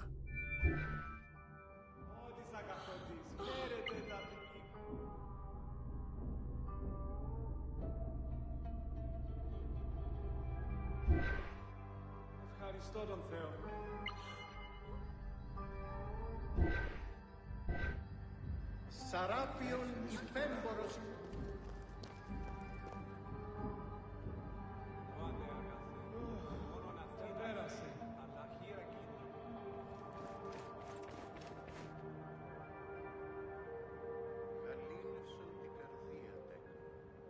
Mira aquí.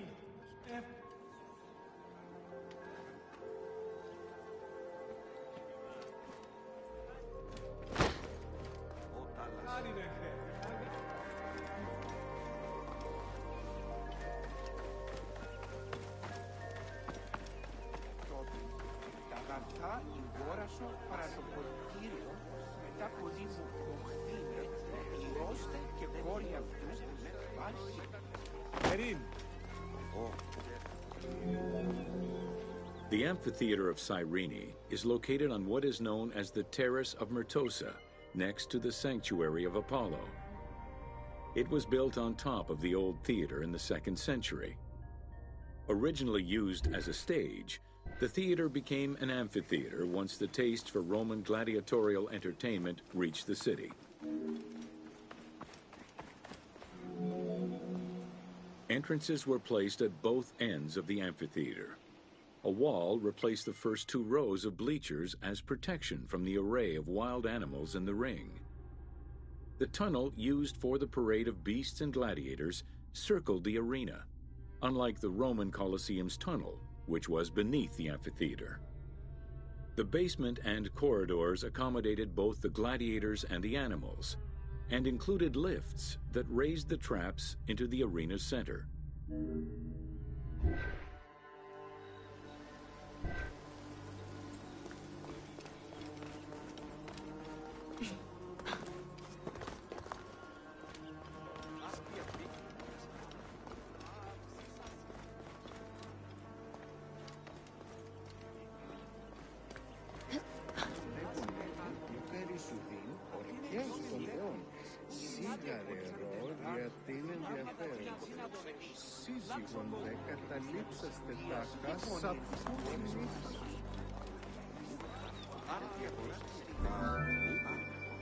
Since the original theater was close to the cliffside, the expansion didn't allow for a perfect circle. Instead, junctions of the semicircle formed the arena into an oval shape. This elliptical formation still ensured an excellent view from all angles. The team decided to create a perfectly round theater for technical reasons, and used the structure of the Roman theater as their reference.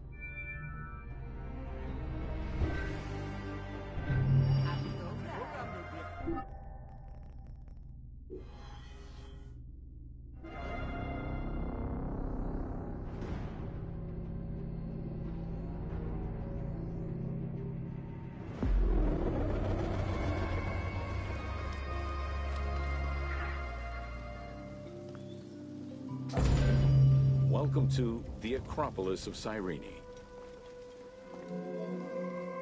Located on the western edge of the city, Cyrene's Acropolis was smaller than the one in Athens, though its high vantage point provided protection for the city. At its entrance was a single door, flanked by 2 towers. An inscription, legible to this day, states that the walls and the citadel were restored in the time of Augustus.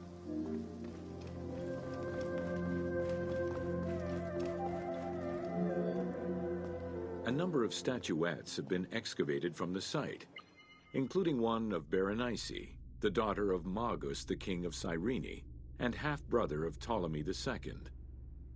At the northeast tower, there is a sanctuary consisting of 2 small temples with a vestibule, and an altar believed to be that of Serapis and Isis. When the temples were excavated, archaeologists found traces of fire damage. However, there are no indications as to when this fire occurred. In the 20th century, a fortification was built above the ward to defend against an invading army.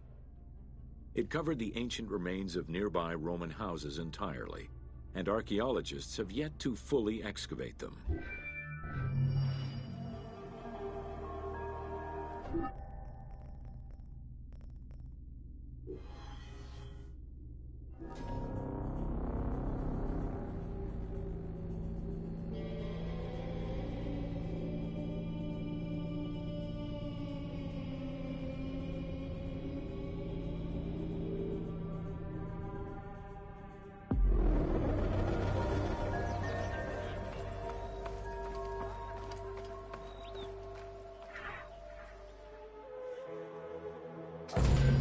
Welcome to the Gladiator Arena.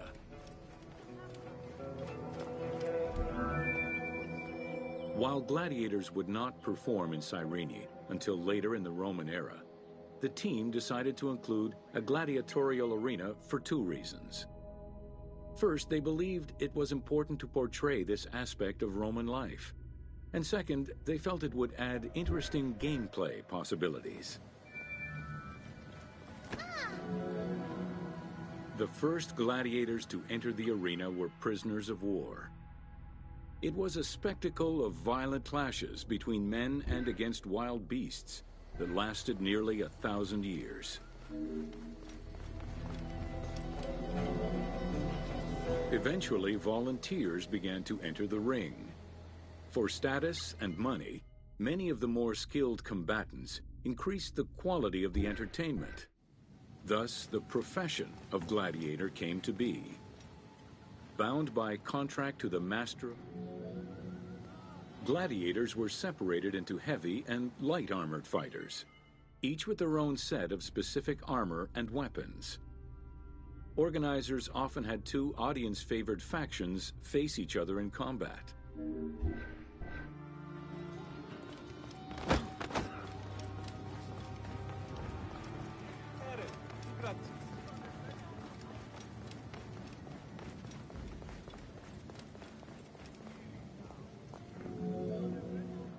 The events were highly organized. Fights were held with a background of music and supervised by a referee. Death, either in the course of combat or by decision, was not always the only way out for the loser. Several were released due to their performance and gained great notoriety as celebrities.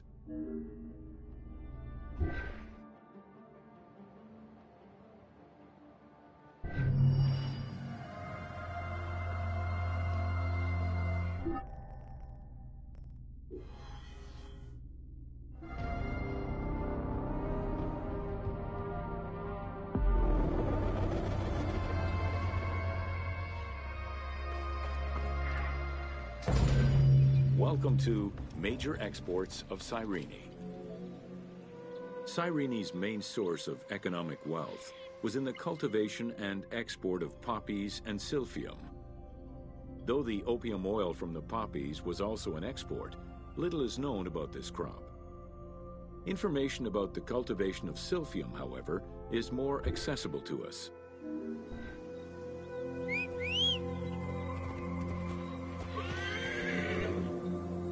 Cyrene's main source of economic wealth was in the cultivation and export of poppies and silphium.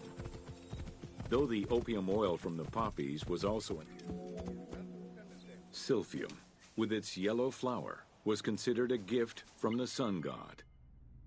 Grown solely in this region near the Mediterranean Sea, silphium extract was exported at high prices and was so crucial to the wealth of Cyrenaica that it was depicted on their coins. Silphium's roots produced a resin used by both the Greeks and Romans in medicines intended to cure cough, fever, indigestion, and many other ailments. It was also used as a contraceptive. In a compilation of culinary recipes from the 4th century BCE, the herb is mentioned in various recipes, including a flamingo dish. High demand, overexploitation, and possibly a shift in climate all contributed to the eventual extinction of silphium. The last mention of it dates from the 4th century CE, and to this day, no traces of this plant have been identified. Whoa.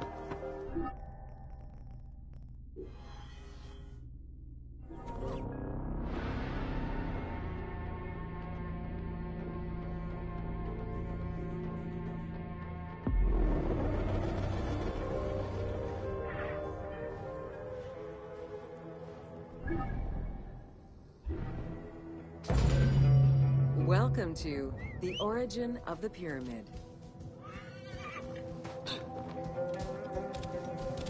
Whoa. The origin of the word pyramid is controversial. Most believe that it originates with the Greek word pyramis, which referred to a bread of conical shape. Life and death in ancient Egypt were modeled on the cycle of the sun. The perfect shape of the smooth-faced pyramid became associated with the metaphor of the pharaoh transformed into one of the sun's rays in death.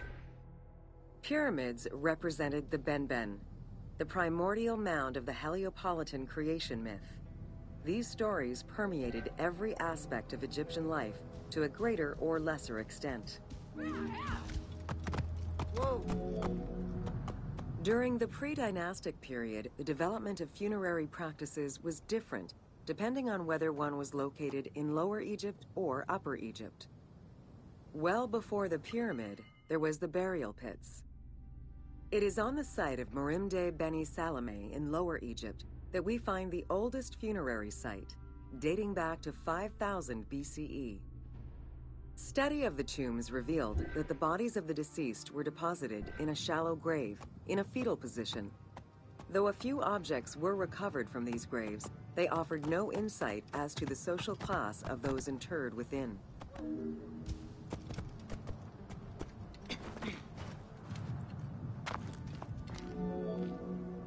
In Upper Egypt, pre-dynastic practices are easier to study, but reveal more complex funerary rites. They are divided into two cultural phases, Badarian and Nagada. The Badarian phase ranged from 4400 BCE to 3800 BCE. Small necropolises were discovered on the outskirts of villages, revealing the emergence of a funerary cult. The bodies of the deceased were lowered into an oval grave and covered with goat or gazelle skins. During the three Nagada periods ranging from 4000 BCE to 3510 BCE, funerary practices evolved in complexity. The shape of tombs changed from oval to rectangular, mimicking the homes of the living.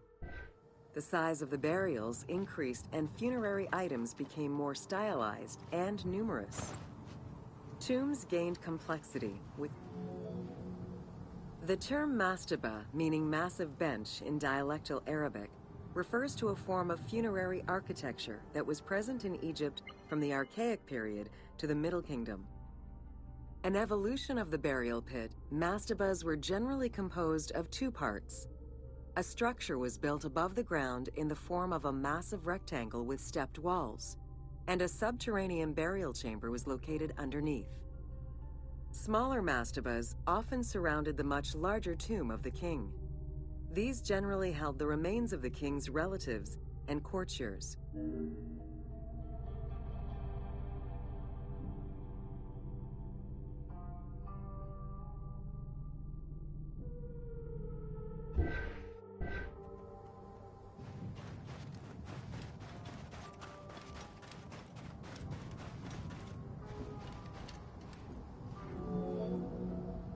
The arrangement of the substructure of the mastaba evolved during the course of the Old Kingdom.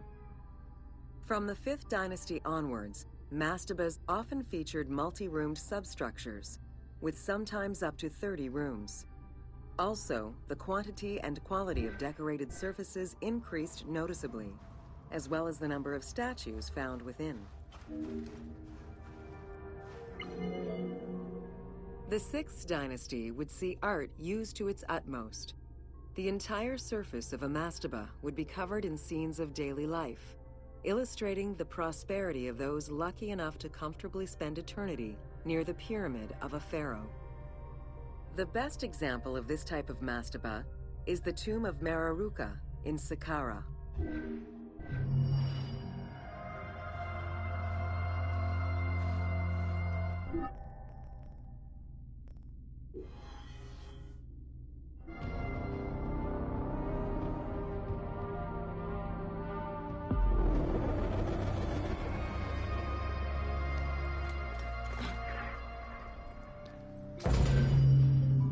Welcome to the Step Pyramid Complex of Djoser. The Step Pyramid is at the center of an enclosed complex, comprised of temples, models of palaces, and artificial constructions, all built for the afterlife of Pharaoh Djoser. The funeral complex itself covers 15 hectares and is located on the highest point of the Saqqara Plateau. It's clear from the elaborate detail and scale of the complex that this was a technological marvel of its time. The only fragment of information regarding the design plans of the complex was discovered on a section of stone containing an architectural sketch of a vault.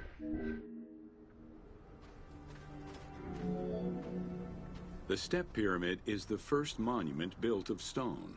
Standing at 60 meters high, it was the tallest of its time.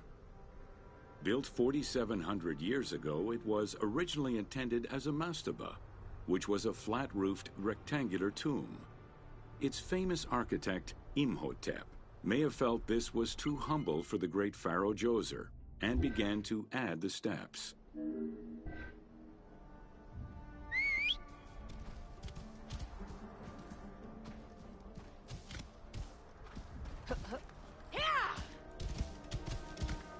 Whoa.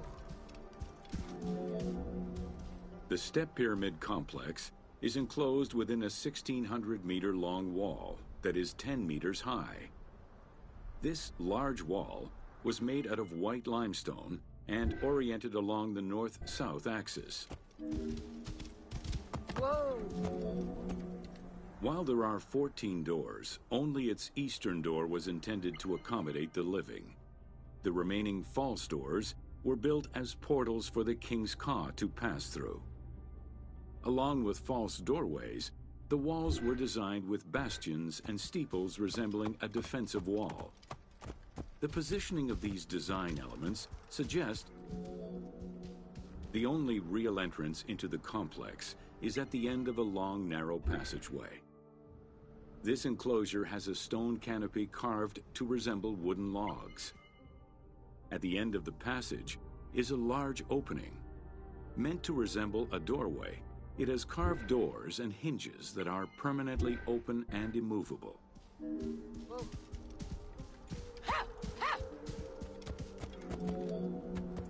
The corridor is lined with 20 pairs of columns up to 6 meters high, built by stacking stone drums. The completed facade was made to resemble reed stock bundles. Traces of red paint were found on the columns, along with black paint on the support walls. This would have had the effect of blending the walls into the shadows to give the red columns the illusion of standing on their own.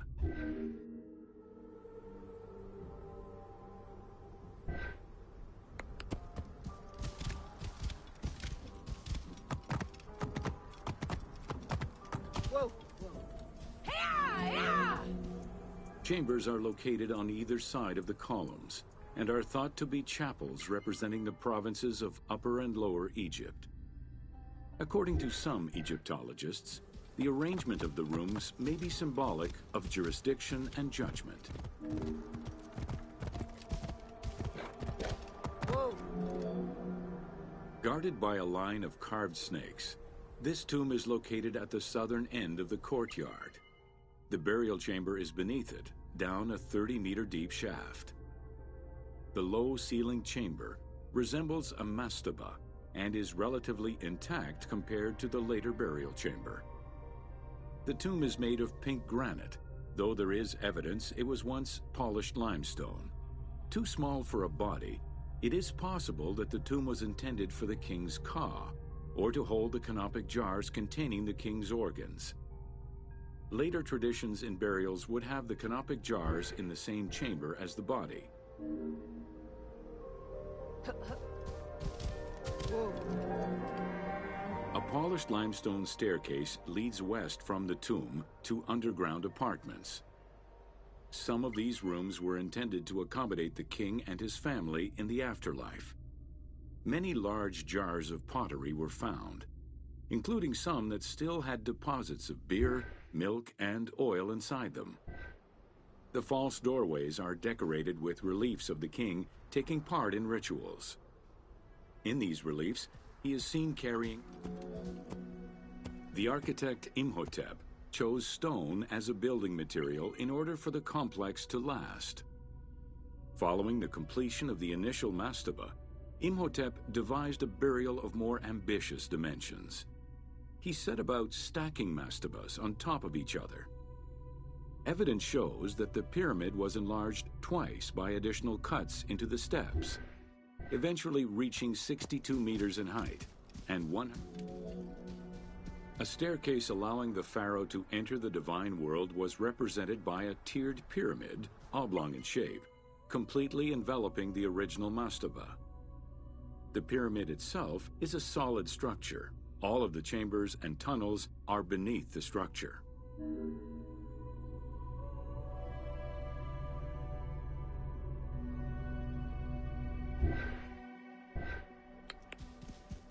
Whoa!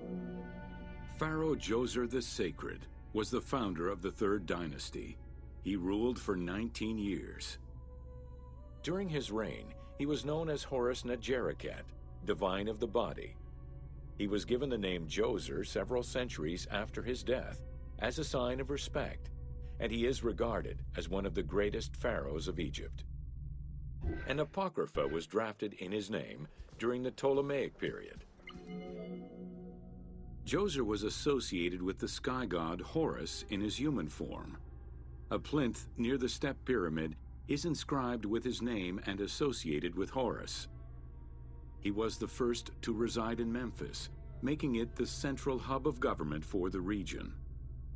Djoser was known to have built many temples and monuments before the complex at Saqqara. The funerary complex was the first of its kind and would mark Djoser's greatest architectural achievement.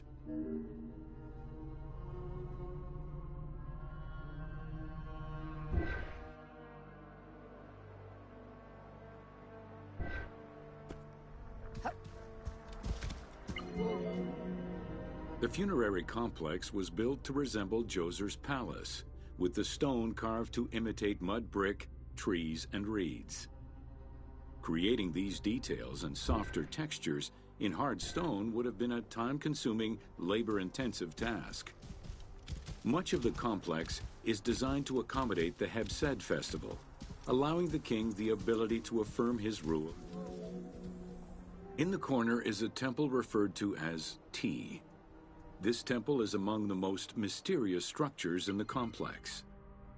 Its outer facade is plain, while inside it is decorated with intricate jed pillars and carvings. It's possible that this place was intended to be where the Ka of the king materialized, symbolically visiting the platform of the Hebsed courtyard from the afterlife. Whoa! The Hebsed festival enabled the pharaoh to maintain universal order and renew godly powers. Through a series of trials and religious rites, such as dance, offerings, and visiting the sanctuaries of various deities, the ruler's vital force and divine nature was confirmed. The celebration was meant to represent the ruler's jubilee. Within the complex of Djoser, southeast of the pyramid, is a dedicated space for this essential ritual to be performed by the king even in the afterlife. The Hebsed courtyard is lined with false chapels and equipped with a platform featuring 2 staircases meant to represent Upper and Lower Egypt.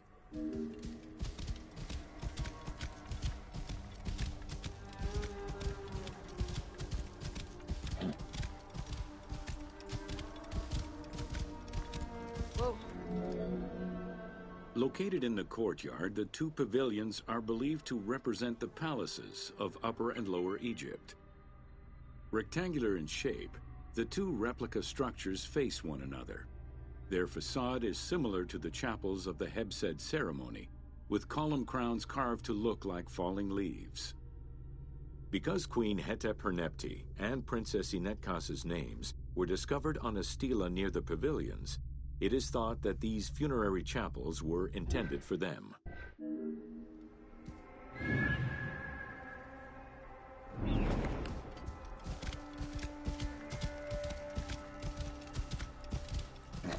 Whoa! The funerary temple is on the north side of the complex, facing the stars where the deceased ruler was believed to travel after death. Within this temple was the pharaoh's serdab, or cellar.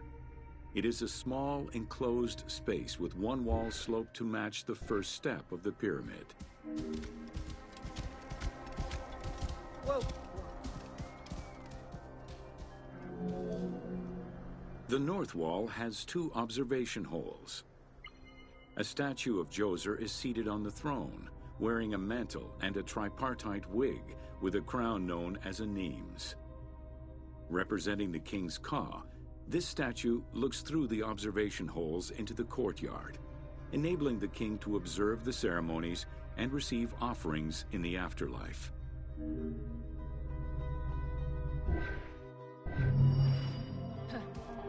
Whoa!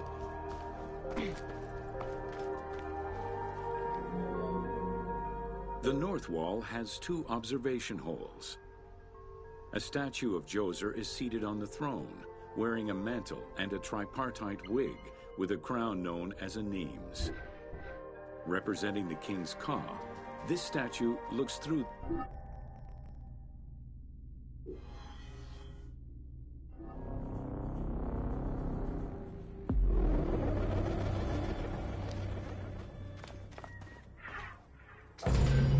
Welcome to Inside Djoser's Step Pyramid.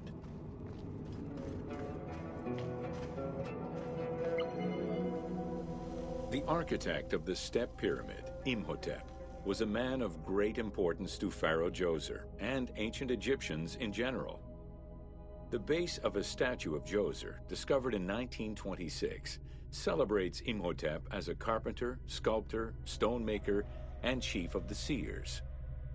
Little is known of Imhotep's day-to-day life. While he is credited for writing medical texts, it is for his role of architect that he is most famously known.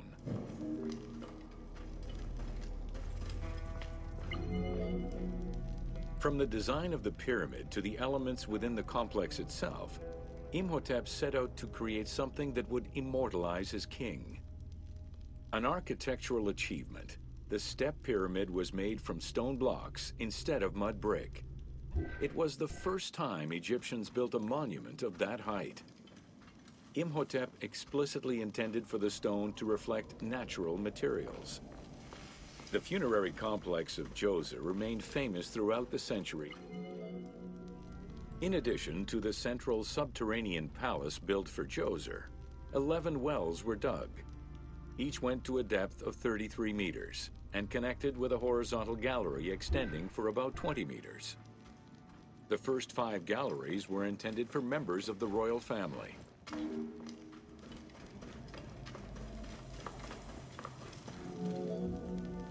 Two passages lead underground and branch off in 3 directions to various magazine galleries. This vast underground space accommodated sections for storage and ceremonial offerings. One of the tunnels, starting on the east side of the pyramid, contained 40,000 stone vessels, many of them belonging to the king's ancestors.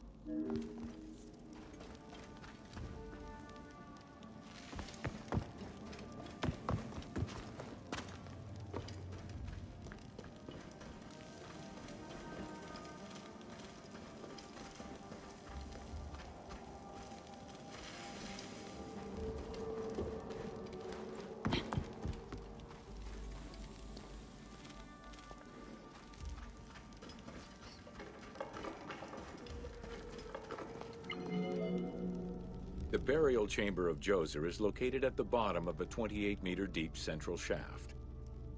According to Egyptologist Jean-Philippe Lauer, the chamber was originally made from polished blocks of limestone, while its ceiling was decorated in 5-pointed stars. At some point, however, the limestone blocks were replaced entirely by pink granite blocks, leaving behind only fragments of limestone blocks decorated with stars.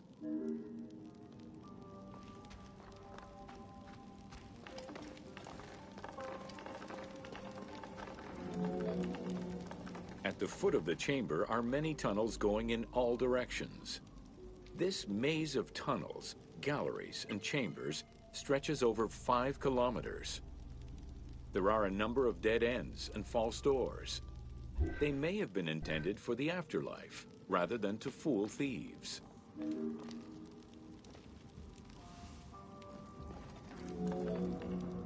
Unlike the Great Pyramid of Giza, or Menkaure, the Pyramid of Djoser does not have any extra openings dug out by thieves. There was no need for them. Because of the easy access into the tunnels and along the corridors, thieves had little trouble clearing out the temples once inside. It is unknown when the mummy of Djoser was stolen. All that remained was a left foot, found by French Egyptologist Jean-Philippe Lauer in 1934. This architect, who devoted his whole life to meticulously exploring the complex, believed it belonged to Djoser.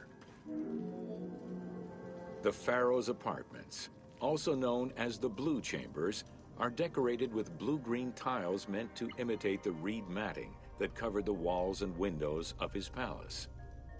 The stone is carefully curved and painted to look like the rolled mats of open doorways and curtains.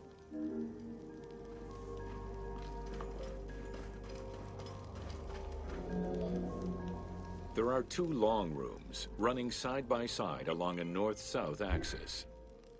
The south room has false doors separated by stone panels, while the north room is a corridor which allows access to side chambers.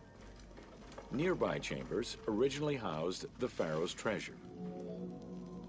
The door frames are made of fine limestone and carved with the king's name. As in the south tomb, reliefs are carved into the doorways. These reliefs show the king performing rituals and visiting divine sanctuaries for all eternity. Their interiors are fictive additions made by the team to add to the wonders of the tomb. It is clear from the elaborate detail and scale of the complex that this funerary monument was a technological marvel of its time.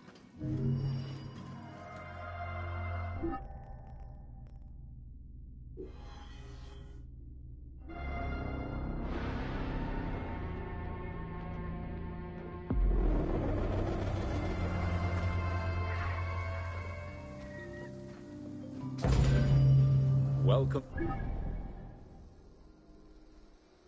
to Sneferu's first pyramid.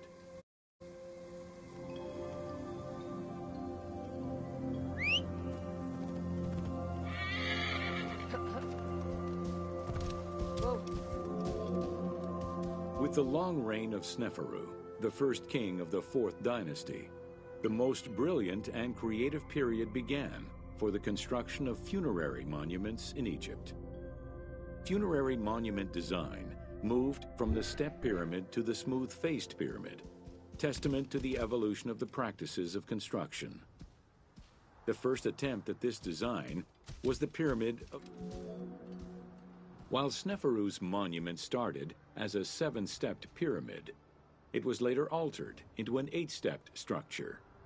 The final phase of construction saw the steps filled out and an outer casing applied to achieve a smooth surface.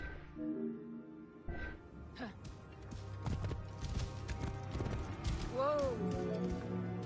The smooth dressing of the walls did not provide sufficient bonding, however, and the outer casing did not rest on sound foundations.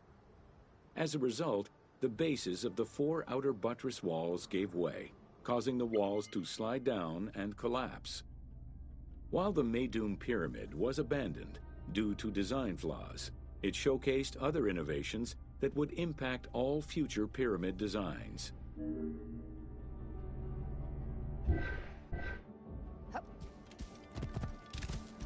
Whoa. As well as the smooth sides, it was the first time a ceremonial pavement was built, leading from the valley to the temple of the pyramid. Another innovation was that of the funerary chamber, which was no longer at the bottom of a well, but rather above ground level. This change signaled the beginning of the 3-bedroom system.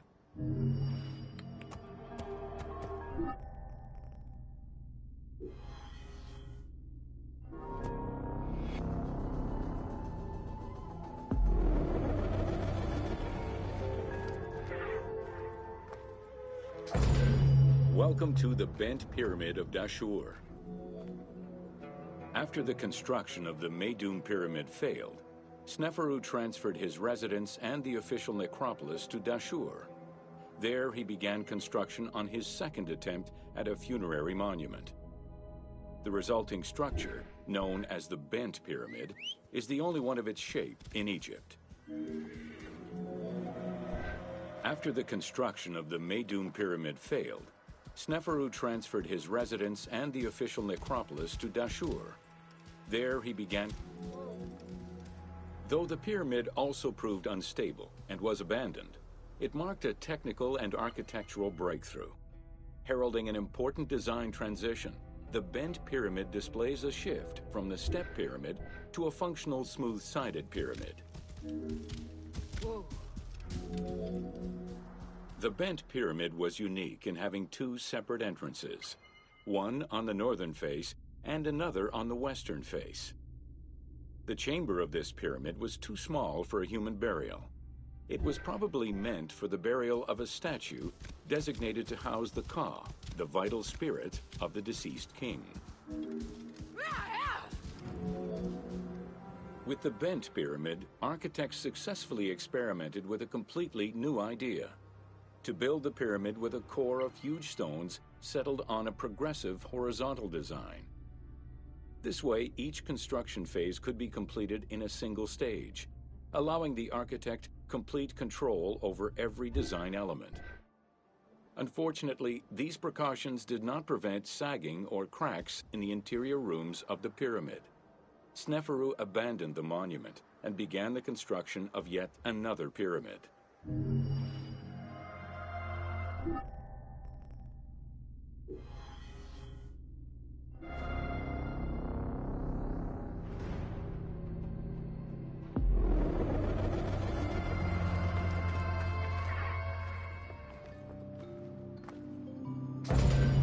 Welcome to the Red Pyramid of Dashur.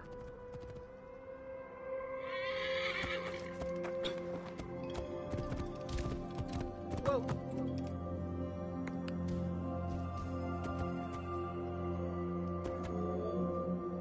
The Red Pyramid was built 2 kilometers to the north of the Bent Pyramid. It was so named due to the reddish limestone used in its construction. The Red Pyramid reached a height of 105 meters. While the ground level of the Red Pyramid is lower than that of the Bent Pyramid, its height is virtually the same. The task of making the pyramid a geometrical, true flat-face pyramid brought about yet another new design concept: the use of casing blocks. Whoa.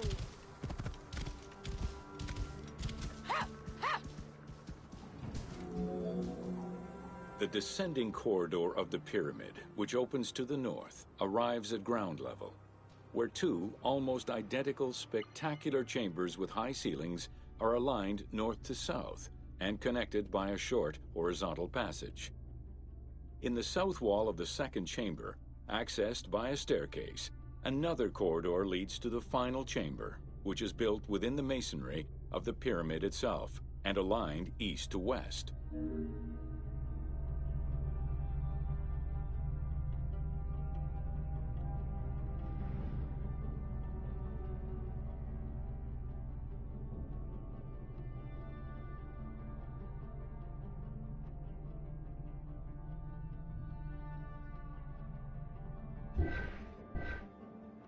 Whoa. Whoa.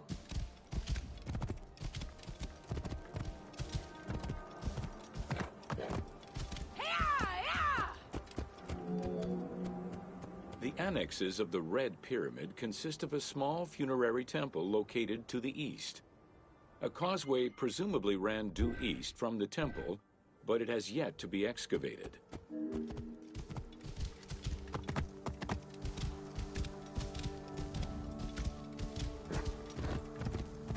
Whoa. The Red Pyramid was structurally sound, and once finished, marked a remarkable design milestone. Finally successful in his attempts to build himself a suitable funerary monument, Sneferu knew his future beyond death was assured.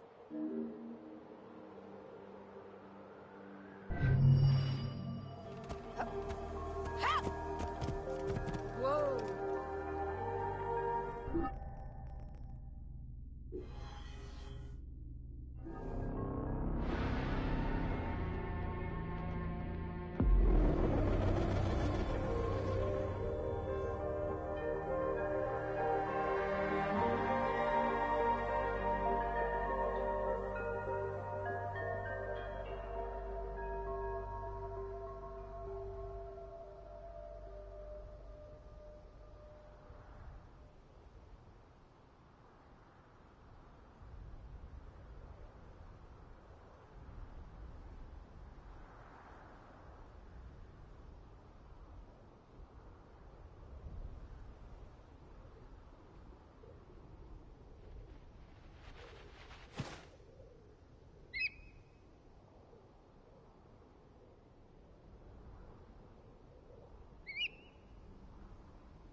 Welcome to Pyramids of the Middle Kingdom.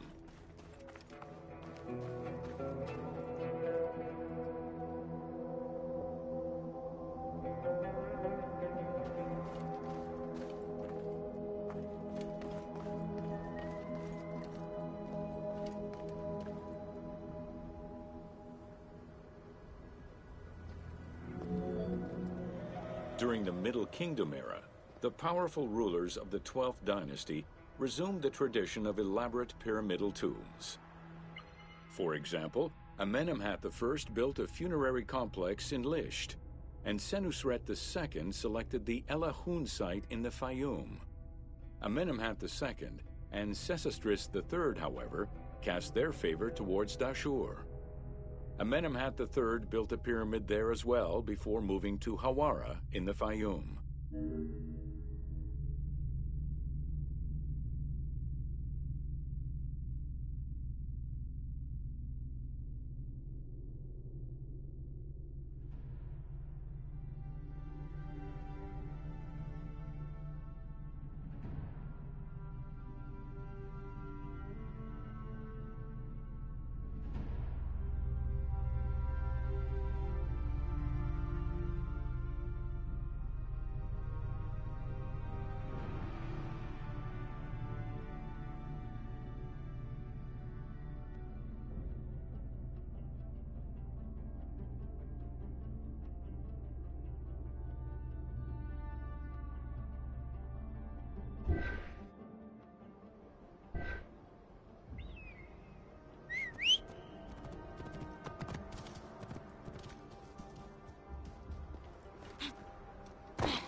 Whoa. The plundering of tombs in troubled times prompted the architects of the Middle Kingdom to devise increasingly complicated means of security during construction. As such, while the architectural plans of the Hawara pyramid were simpler than the one at Dashur, the means used to protect it from looters were much more elaborate. Beyond the use of blind passages and concealed trapdoors, the architects relied on a system of stone slabs, which were slid into place at the end of construction. These massive stone slabs were meant to permanently block the passageways leading to the funerary chambers.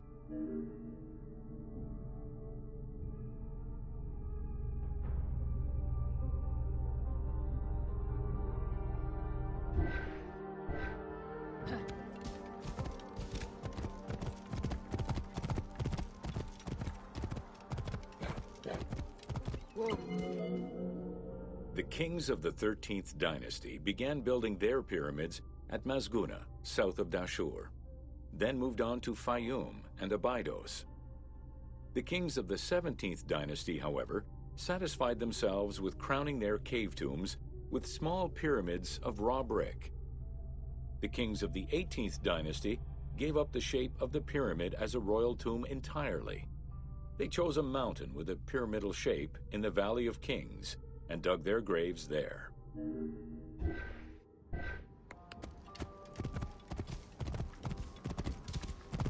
Whoa.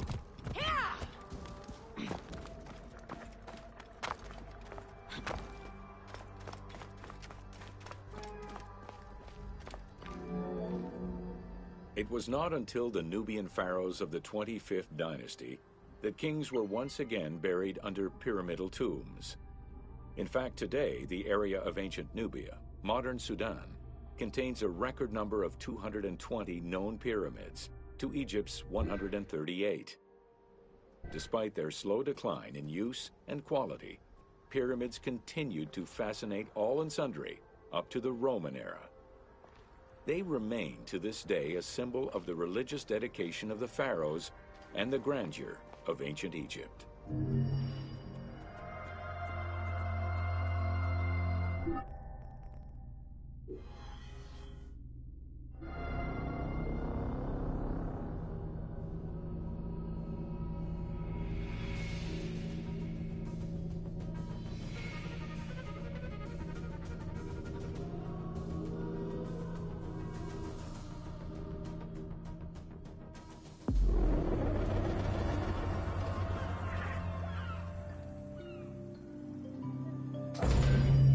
Welcome to an overview of the Giza necropolis. The Giza Plateau is located on the west bank of the Nile and was considered by ancient Egyptians as the domain of the dead. The pyramidal complexes found there were built over the span of 3 generations, during the reign of Khufu, Khafre, and Menkaura.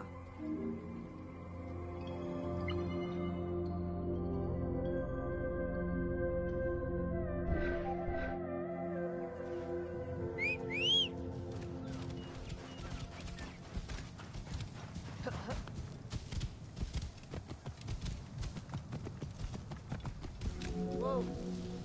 The Giza area, now famous for its 3 pyramids, is part of a wider grouping of funerary complexes. Rulers from this period generally elected to be buried in the area.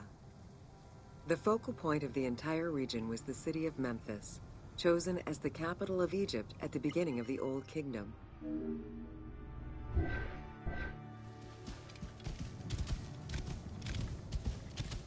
Whoa. The placement of the Giza monuments, and particularly that of the pyramids, followed a practical yet strict alignment. First, they focused on cardinal points, and then they accounted for the natural geology of the plateau.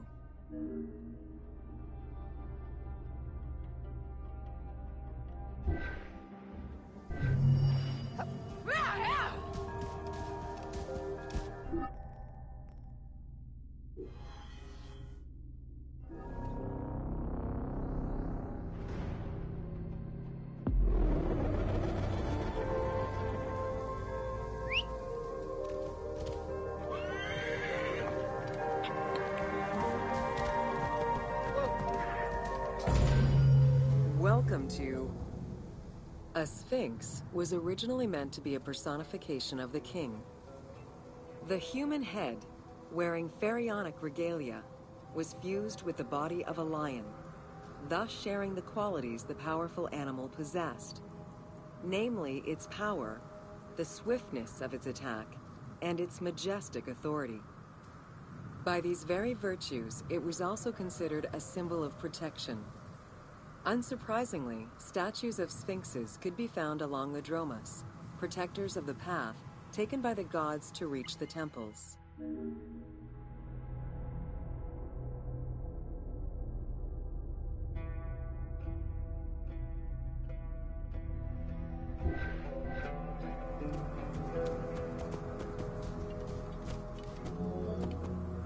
Over the centuries, enthusiasts and historians alike have wondered, who built the Sphinx? For what purpose? And who does it represent? These questions remain unanswered. Several theories do exist, however, some more credible than others. One theory supposes that Djedefre chose to pay homage to his father Khufu by building the Great Sphinx of Giza. The stone temple on the eastern face of the Sphinx would have been added later on by his brother and successor, Khafre, in order to strengthen the divine worship of their father. It would be the first Egyptian temple oriented with the sun.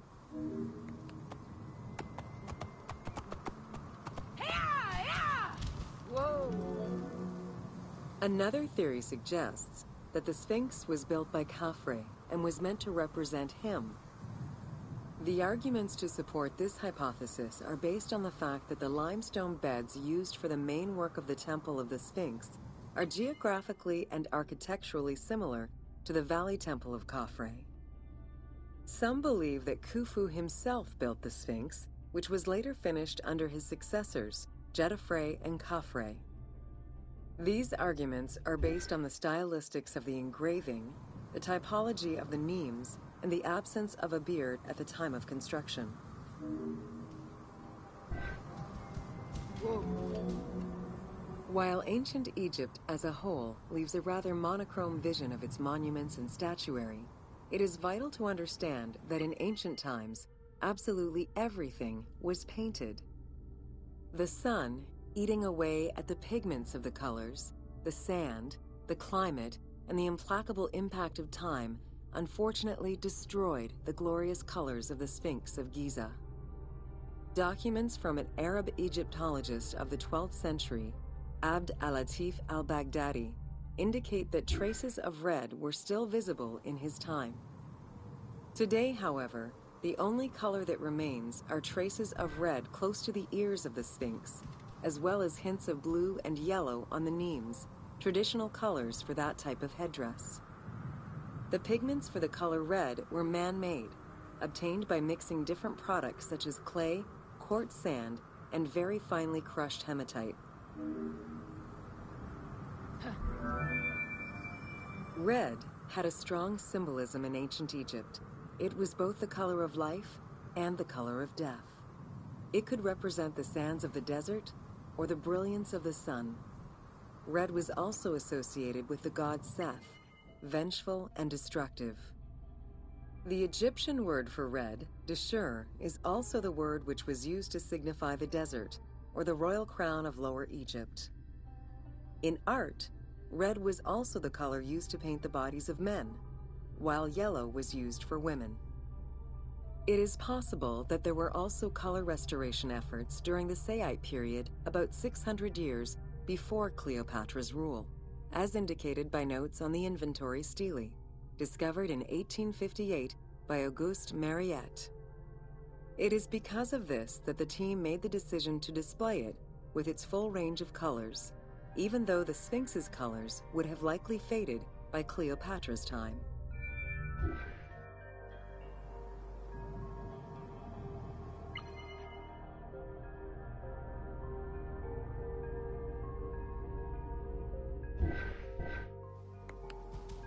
Whoa. Dating from the 4th dynasty, approximately 2600 to 2500 BCE, the Great Sphinx of Giza is the oldest and largest sphinx that we know of. Carved from a natural limestone outcrop, the Sphinx measures 19.8 meters in height, 73.2 meters in length, and 14 meters in width. In order to bring polish to the imposing monument, several blocks of limestone were added after the initial construction phase. Since then, there have been numerous attempts at preservation. The polish present in the game integrates some aspects of modern restoration attempts. The team made this choice to present a more iconic version of the Sphinx of Giza to the player. Today, the Sphinx is called the Terrifying One. This appellation is translated from its Arabic name, Abu al-Hal, which in turn was derived from Baluba in Coptic. The Sphinx as a whole was carved in situ from a natural stone promontory. Its head was built in a limestone peak of the Mukattam Plate, and the body was sculpted in the underlying rock layer where it is located.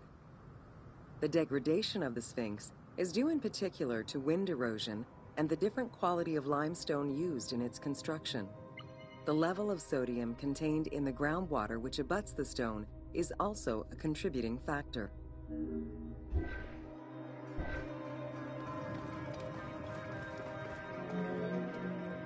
The natural bedrock is seen through the oblique natural strata of the Sphinx's body that are similar to the surrounding limestone.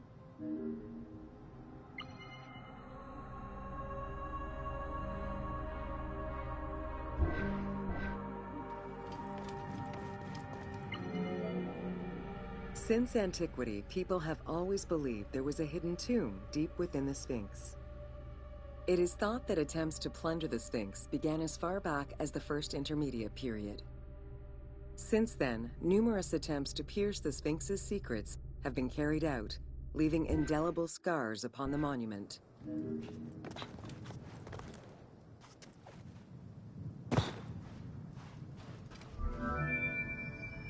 12 meters long and cut during pharaonic times, another entrance in the back of the Sphinx aroused curiosity.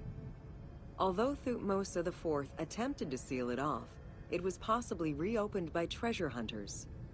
It was rediscovered by Howard Vyse and mapped more recently by Mark Lehner. This entrance at the back of the Sphinx leads to different cavities of a few meters each, in directions going inside the statue's body and under the surface. The team has used this opportunity to extrapolate a little more. While there have been no major discoveries pertaining to the Sphinx of Giza in recent years, theories and hypotheses continue to emerge. Without validation provided by archaeological sources, however, they remain unsubstantiated.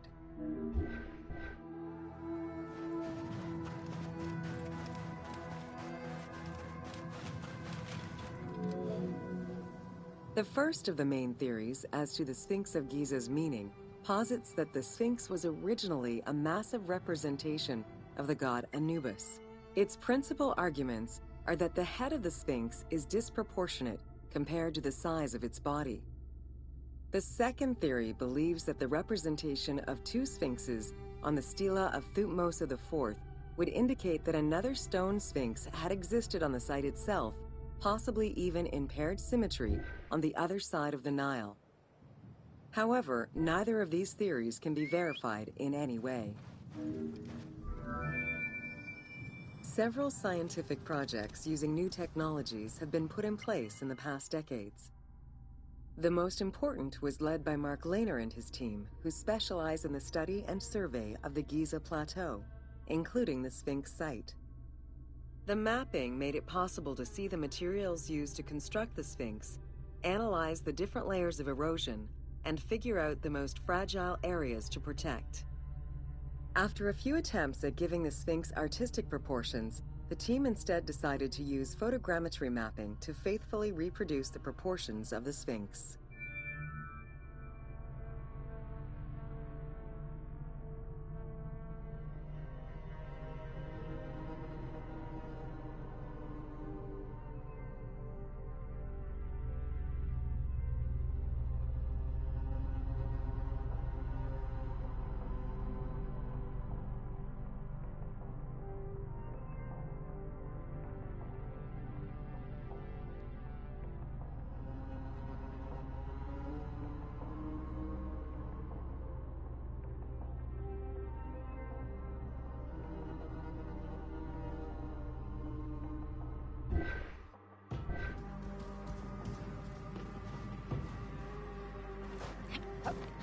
Whoa!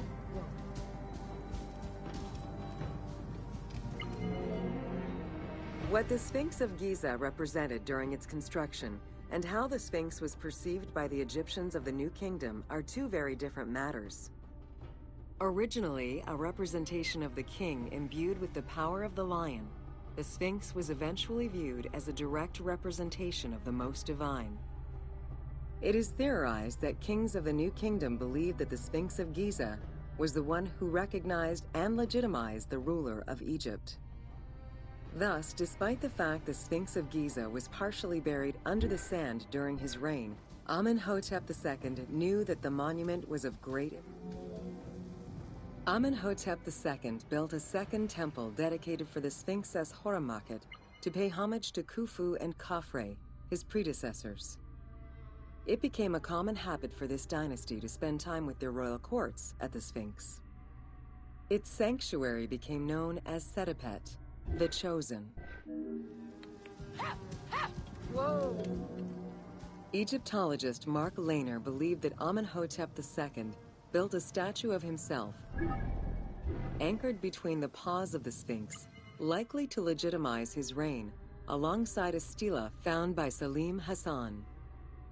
Many other pharaohs of this dynasty, such as Tutankhamun and Ramses II, also left marks of their passage in a similar fashion, sometimes even stripping the stones of nearby temples and pyramids to do so. Amenhotep II's son and successor, Thutmose IV, was a frequent offender. While sleeping between the Sphinx's paws, the future Thutmose IV saw in a dream the god Horemakhet proclaiming his coming accession on the throne of the two lands. This was, of course, on the condition that he remove all of the sand covering the Sphinx, which stood guard as the personification of the god, and should thus never be engulfed by the sands of the desert. The 15-ton dream stela built by Thutmose IV to commemorate his dream was discovered by an Italian Egyptologist, Giovanni Battista Caviglia, in 1818, when he undertook the task of freeing the Sphinx from the sand which had yet again covered it. Caviglia was looking for an entrance into the structure of the Sphinx, but instead he discovered an open-air chapel and stelas between the paws. Ashes from a ceremony were still present. Protected by sand, they quite possibly were from the last ceremonies in Roman times.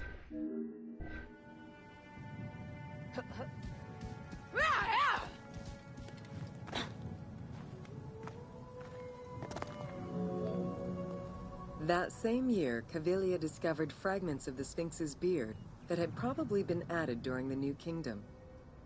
If many of these pieces are held by museums in Cairo, a fragment is displayed at the British Museum, along with a piece of the uraeus that was on the Sphinx's headdress.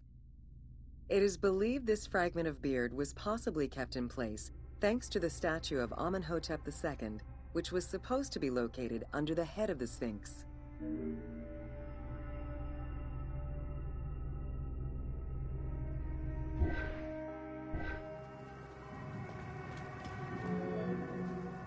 A popular cultural legend purports that the nose of the Sphinx of Giza was lost during the time of Napoleon Bonaparte to the cannon fire of French soldiers in training.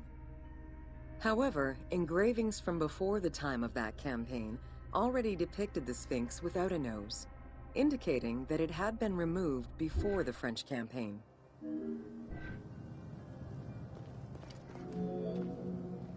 The most plausible hypothesis is based on the research of the German historian Ulrich Harman. During the 1980s, Harman compiled medieval sources written by Arab authors. In doing so, he discovered that the Sphinx was once perceived as a favorable omen, a deity supporting sediment-nurturing floods and crops.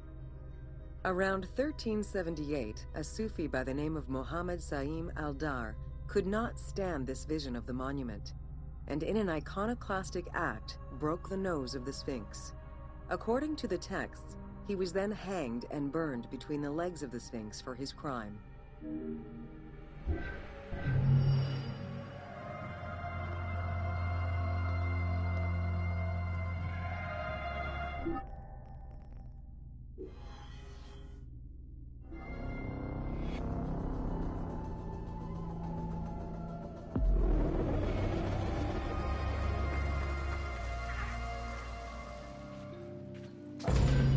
Welcome to Khufu's funerary complex. Whoa. The Valley Temple was the first architectural component encountered when one entered the funerary complex. It was considered the official entrance of the tomb and mixed the structural components of both a temple and a portico. Khufu's Valley Temple shows evidence of a basalt pavement, letting us know where the portico portion of the structure was located. Such a partition is believed to symbolize both the subterranean and solar aspects of the afterlife. Whoa. Khufu's causeway ran from the floodplain up to the plateau, linking together the Valley Temple and the Mortuary Temple. A traditional causeway presented itself as a paved path, enclosed by walls and often roofed.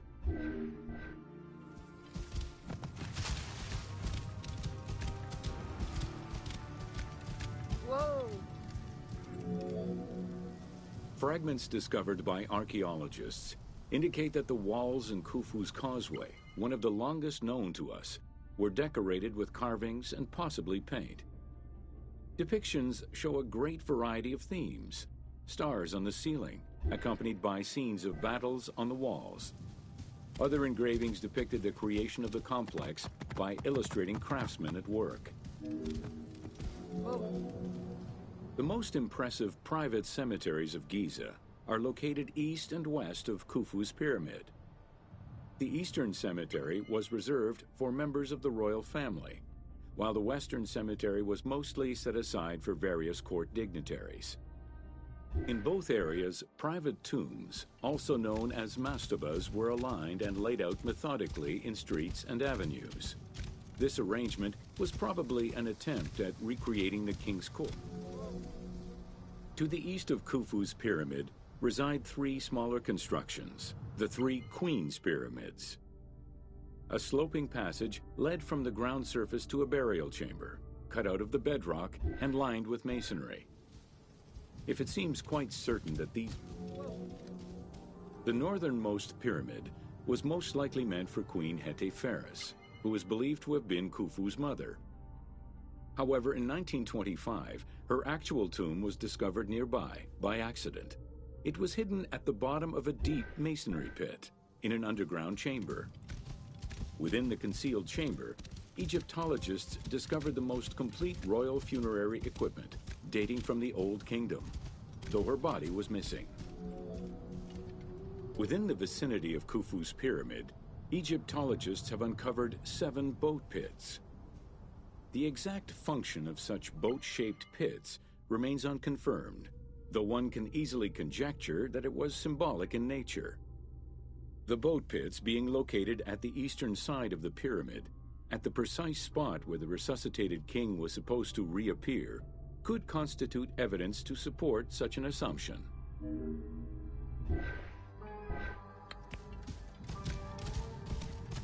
Whoa! The 2 southern boat pits, each covered by a roof of huge limestone slabs, were discovered in 1954 by Kamal al-Malak, an Egyptian Egyptologist. Only one of them had been opened. 1,224 boat parts made of cedar wood were retrieved one by one and patiently reassembled by the master restorer Ahmed Youssef. This process took 28 years. Youssef worked by following lines of mortise and tenon joints and by stitching parts together with vegetable ropes, all in order to keep the design as authentic as possible.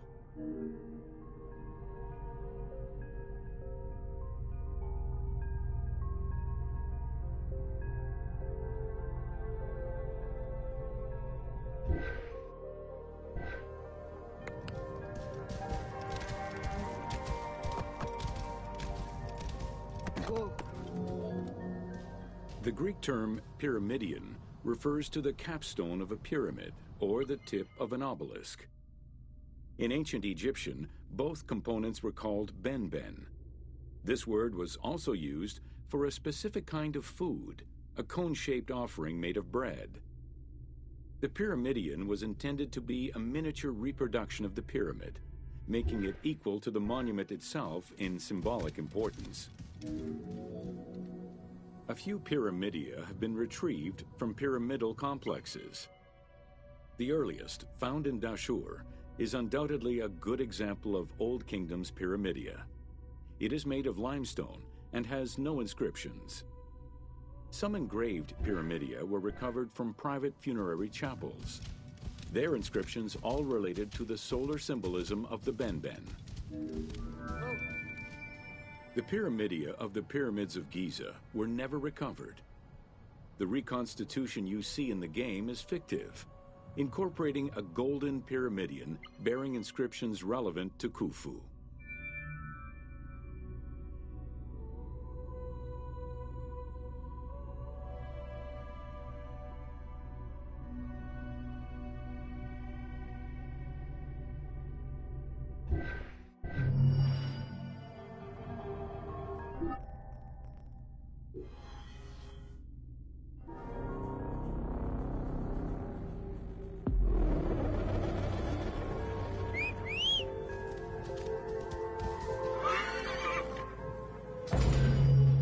Welcome to Secrets of the Great Pyramid.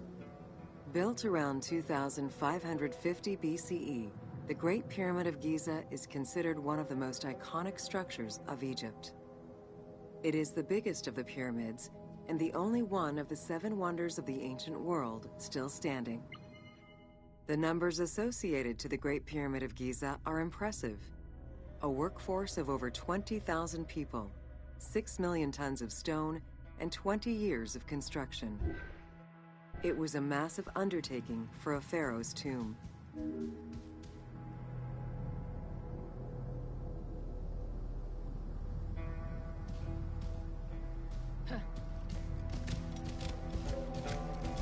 Whoa!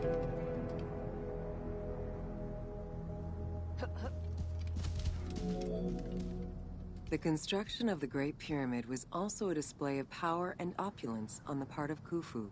It is part of the pharaoh's vast funerary complex, which also includes 2 temples, 3 satellite pyramids, a causeway, and a builder's necropolis. We can guess that the intent behind the construction of these monuments was Khufu's way of declaring himself one of the most powerful pharaohs to rule a unified Egypt.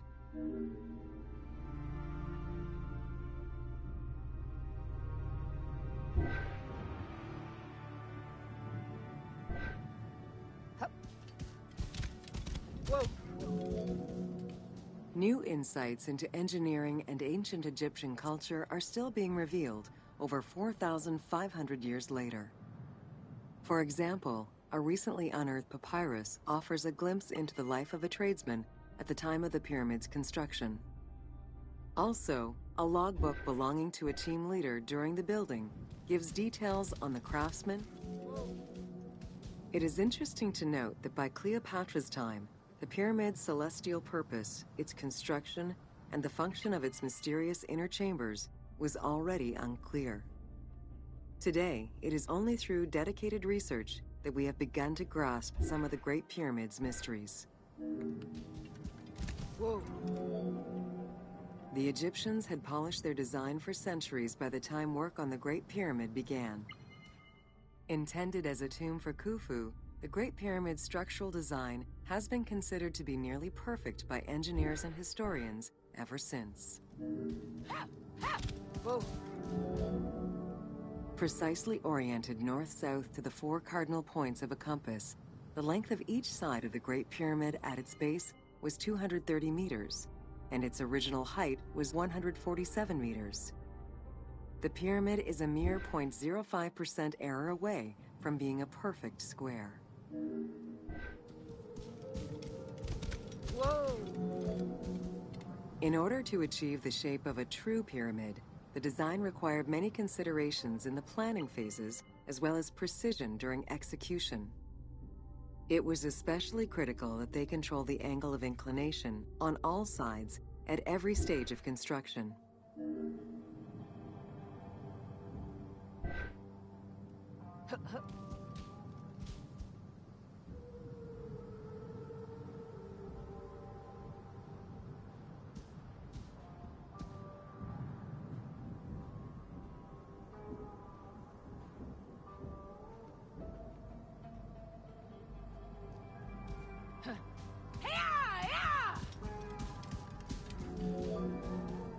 Materials for the Great Pyramid consisted of quarried limestone blocks, weighing between 2 to 15 tons each.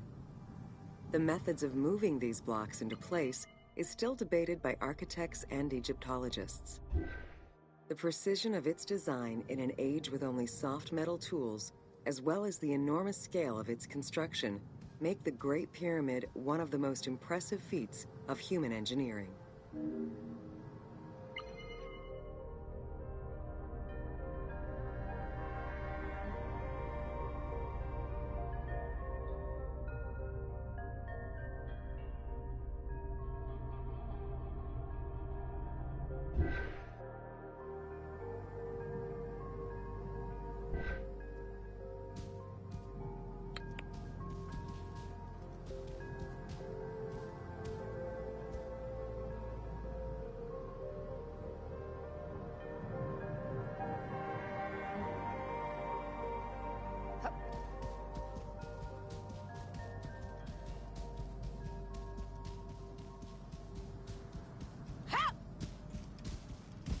Whoa!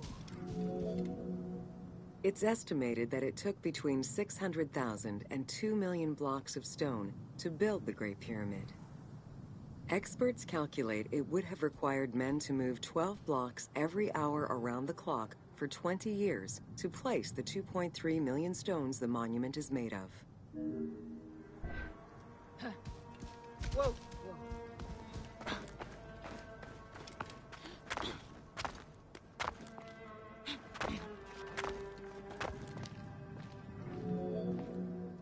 While the interior chambers were built with red granite from Aswan, most of the pyramid was made from local limestone, weighing between 2 to 15 tons per block.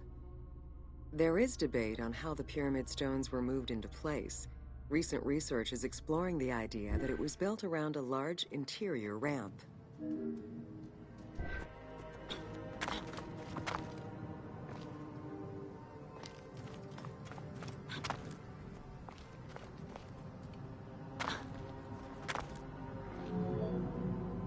The recently discovered logbook confirms that the high-quality limestone of the outer casing was brought by boat across the Nile from a quarry in Tura.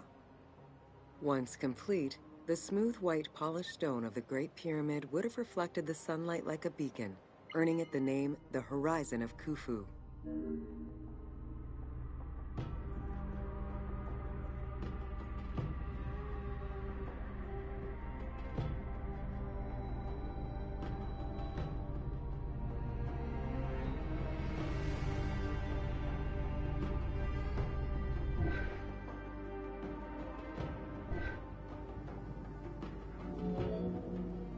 The recently discovered logbook confirms that the high-quality limestone of the outer casing was brought by boat across the Nile from a quarry in Tura. Once complete, the smooth white polished stone of the Great Pyramid would have reflected the sunlight like a beacon, earning it the name. Over the centuries, thieves and travelers attempted to access the Great Pyramid numerous times. Ancient writings describe details of its interior, proof that some made their way within, though who gained entrance first and when is unknown. The main entrance of the Great Pyramid is located 17 meters above ground level. It faces north, likely in order to align with the North Star.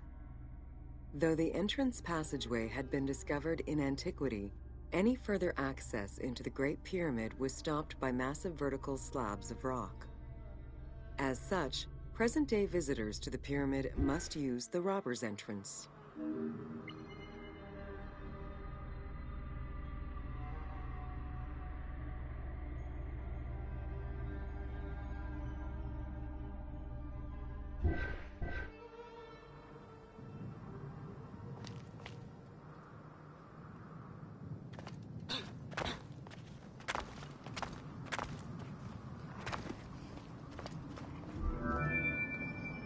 The robber's entrance is reported to have been opened in the 9th century by Caliph al-Mamun. In search of treasure, the Caliph had his men dig their way inside the Great Pyramid. The most likely scenario is that they enlarged a corridor which had been created by tomb robbers during antiquity. As such, this is how the team can justify access to this wonder.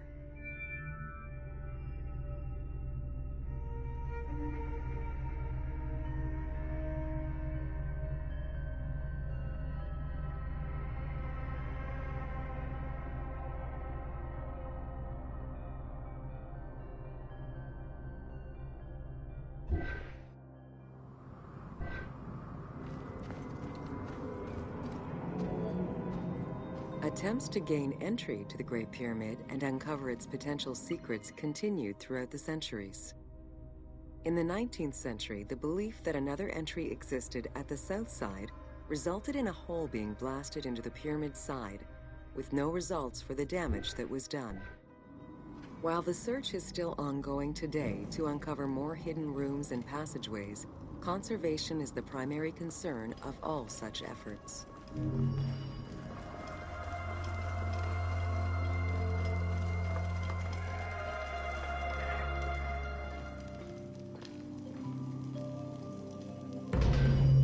Welcome to the Great Pyramid of Giza, Upper.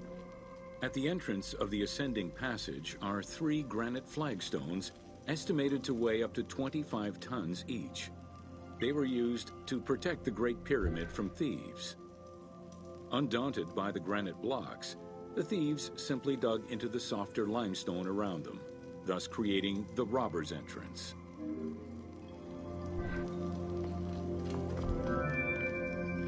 While in reality the robber's entrance is one single cavity which leads to both passages, in the game, the team created individual accesses to either passage. As such, in the game, one entrance leads to the ascending passage, while another leads to the descending passage.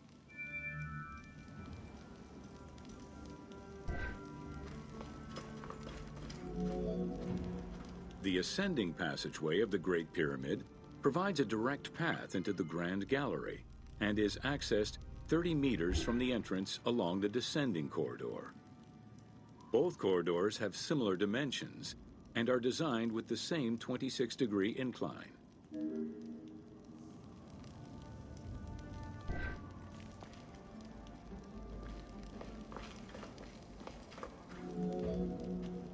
The ascending corridor has smooth masonry on its walls, and the layout includes many trapezoidal stones. Both the floor and ceiling of the passageway indicate that the passage was enlarged, possibly during or after the funeral, to allow workers room to move granite blocks meant to plug the corridor.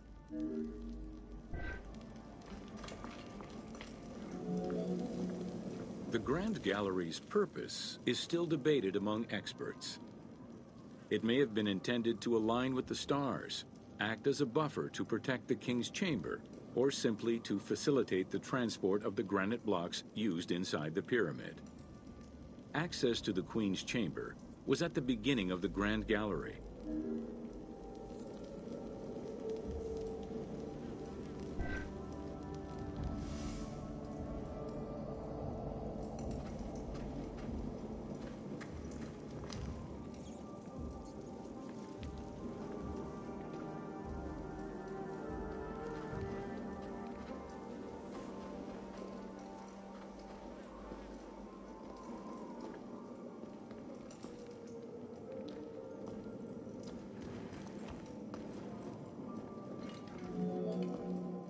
Though this room is referred to as the Queen's Chamber, it is believed that there was no queen buried here. Based on their knowledge of earlier pyramids, Egyptologists believe it was more likely intended as the king's serdab, a chamber meant to contain the Ka statue, which would in turn house the king's spirit. Situated exactly within the pyramid's center, on the east-west axis of the pyramid, the chamber has a vaulted ceiling and measures 5.7 by 5.2 meters. In the eastern wall, there is a niche tucked away in a small corbelled archway, which may have originally held the Ka statue. Behind this niche is another smaller hole, possibly dug out by thieves in search of further treasure.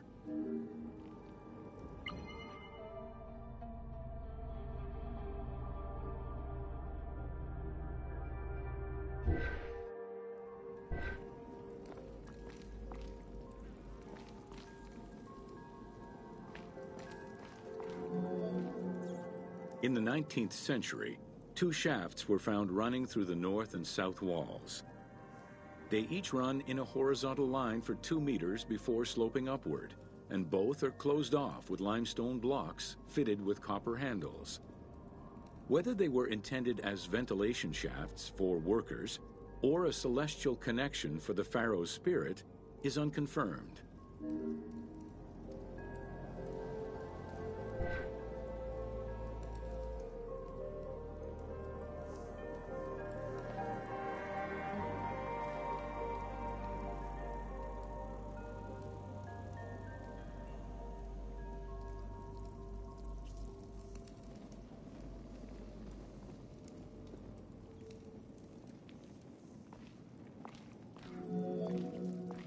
A recent scan of the room indicated the presence of an unknown cavity hidden behind the north face of the walls over the descending corridor. Further investigation is still ongoing to ascertain the nature of the anomaly, so as to avoid risking damage to the monument.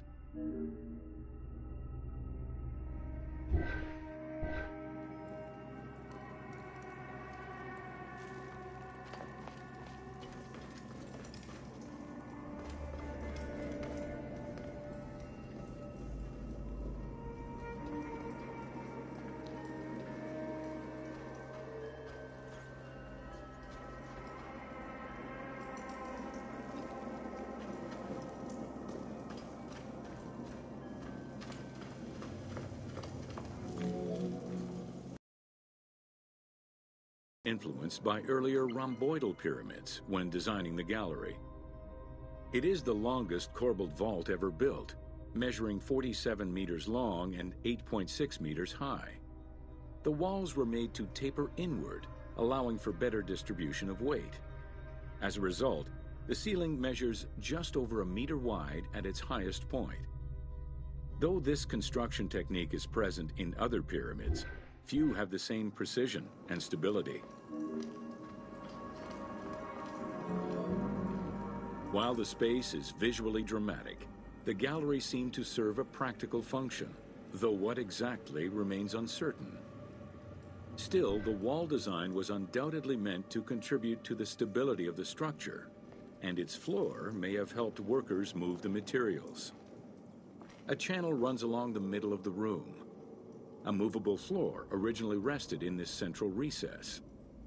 The raised benches on either side are equipped with slots that may have been used to help position the granite blocking stones.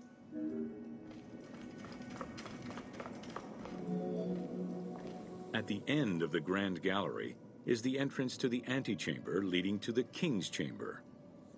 Directly above, there is another narrower horizontal passage that connects to the top of the King's Chamber and allow the workers access to the weight relief rooms.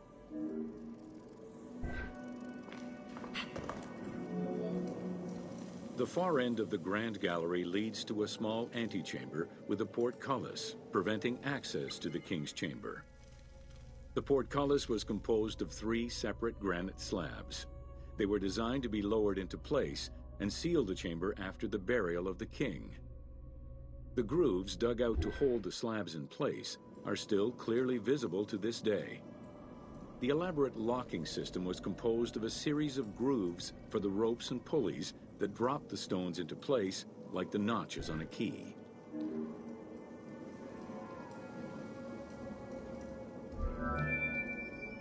For the purposes of the game, the team elected to remove the portcullis slabs in order to grant the player access to the King's Chamber. In reality, workers would have backed out of the room after the funeral, lowering each slab into place behind them one at a time. Each of the 3 stones were smashed by looters centuries later, and evidence of their break-in is still evident. The King's Chamber is built entirely out of red granite. The King's Chamber measures 5.8 meters in height. It has an imposing cover of 5 stacked levels above, with granite beams weighing 25 to 40 tons each. The uppermost level is surmounted by a vault of stones, arranged in chevrons to bear the enormous structural load.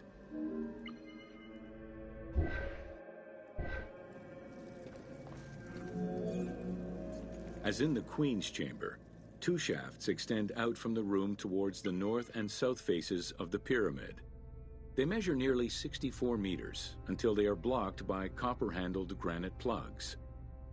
Some experts in the culture of the Old Kingdom believe that the shafts were thought to lead the king's soul to the stars, with the incarnation of the pharaoh as the god Ra. There is a granite sarcophagus at the west end of the room, but it is the concealed construction inscriptions left by workmen on the roof's stones which verify this as the resting place of Khufu. The sarcophagus was recorded as being empty when it was discovered, and its design indicates that there was once a lid in place.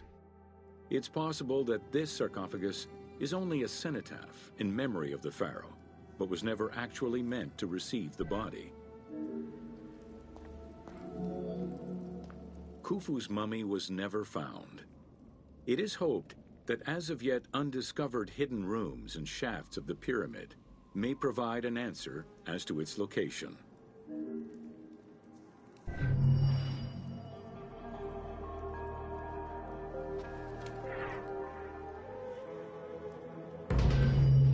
Welcome to Jean-Pierre Houdin's Theories.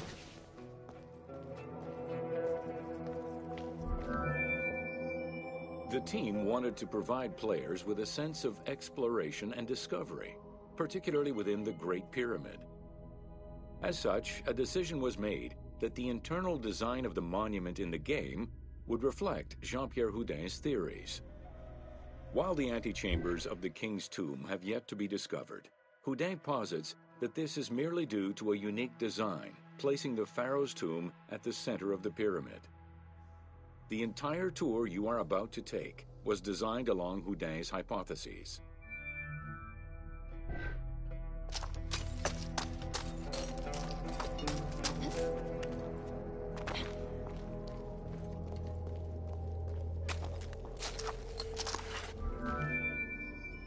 While respecting Houdin's hypothesis as to the general layout of the antechambers, the team wanted the contents to enhance the game experience.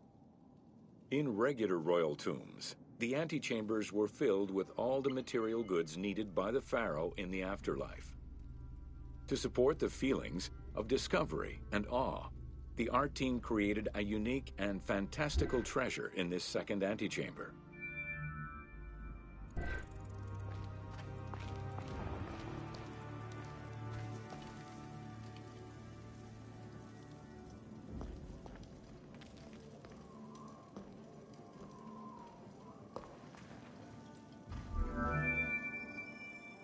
Houdin theorized that the ascending corridor and the Great Gallery were used by the workers to haul hoist the heavy beams above the king's chamber. He called it the service circuit. The corridor you are in now was created by the team following Houdin's theory and is referred to as the Noble Circuit. It is through this corridor that the wooden sarcophagus containing the pharaoh's mummy would have been transported to its final resting chamber.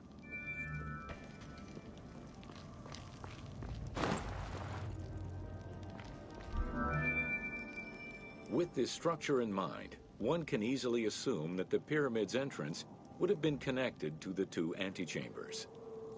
Modern research has revealed that a cavity might be located behind the north face chevrons of the pyramid. As such, the team chose to create this area for the player to explore.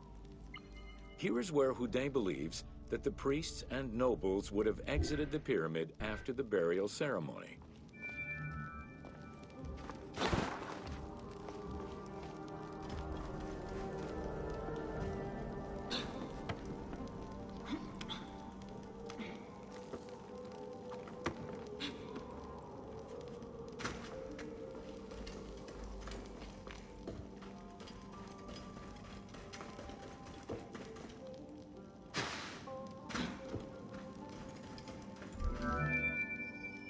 Many theories regarding the construction of the Great Pyramid rely on the usage of external ramps. However, Houdin believes an external ramp would have been too steep for the upper portion of the pyramid. This is why he posits that there were two ramps. An external ramp for about half of the height of the pyramid, which then became an internal ramp for the second half.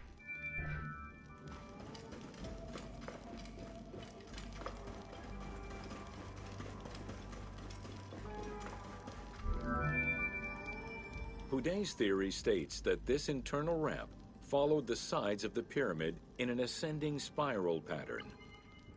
A notch discovered in the edge of the Great Pyramid, known as Bob's Room, seems to support this theory. Located at the corners of each edge of the pyramid, these large rooms would have allowed workers to turn the stone by 90 degrees, allowing them to continue the ascent. The team chose to create rooms such as this one, bringing Houdin's hypothesis to life.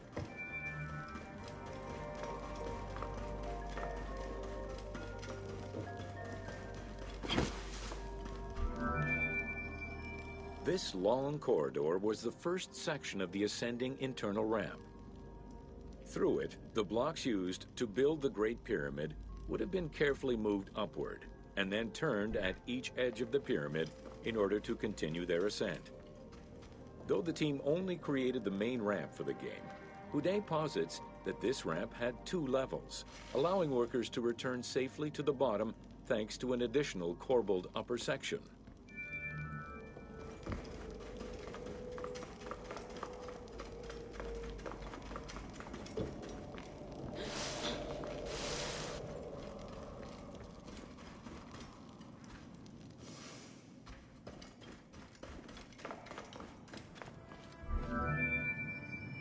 According to Houdin, the start of the inner ramp was located at the base of the southeastern face of the pyramid. This location would have been the junction point of the external and internal ramps. Below us, workers would have built the lower part of the pyramid with the external ramp before eventually switching to the internal ramp for the middle and upper sections of the pyramid. At that time in the process, they could have reused the material of the external ramp to fill the center of the pyramid, hauling the stones in through the internal ramp.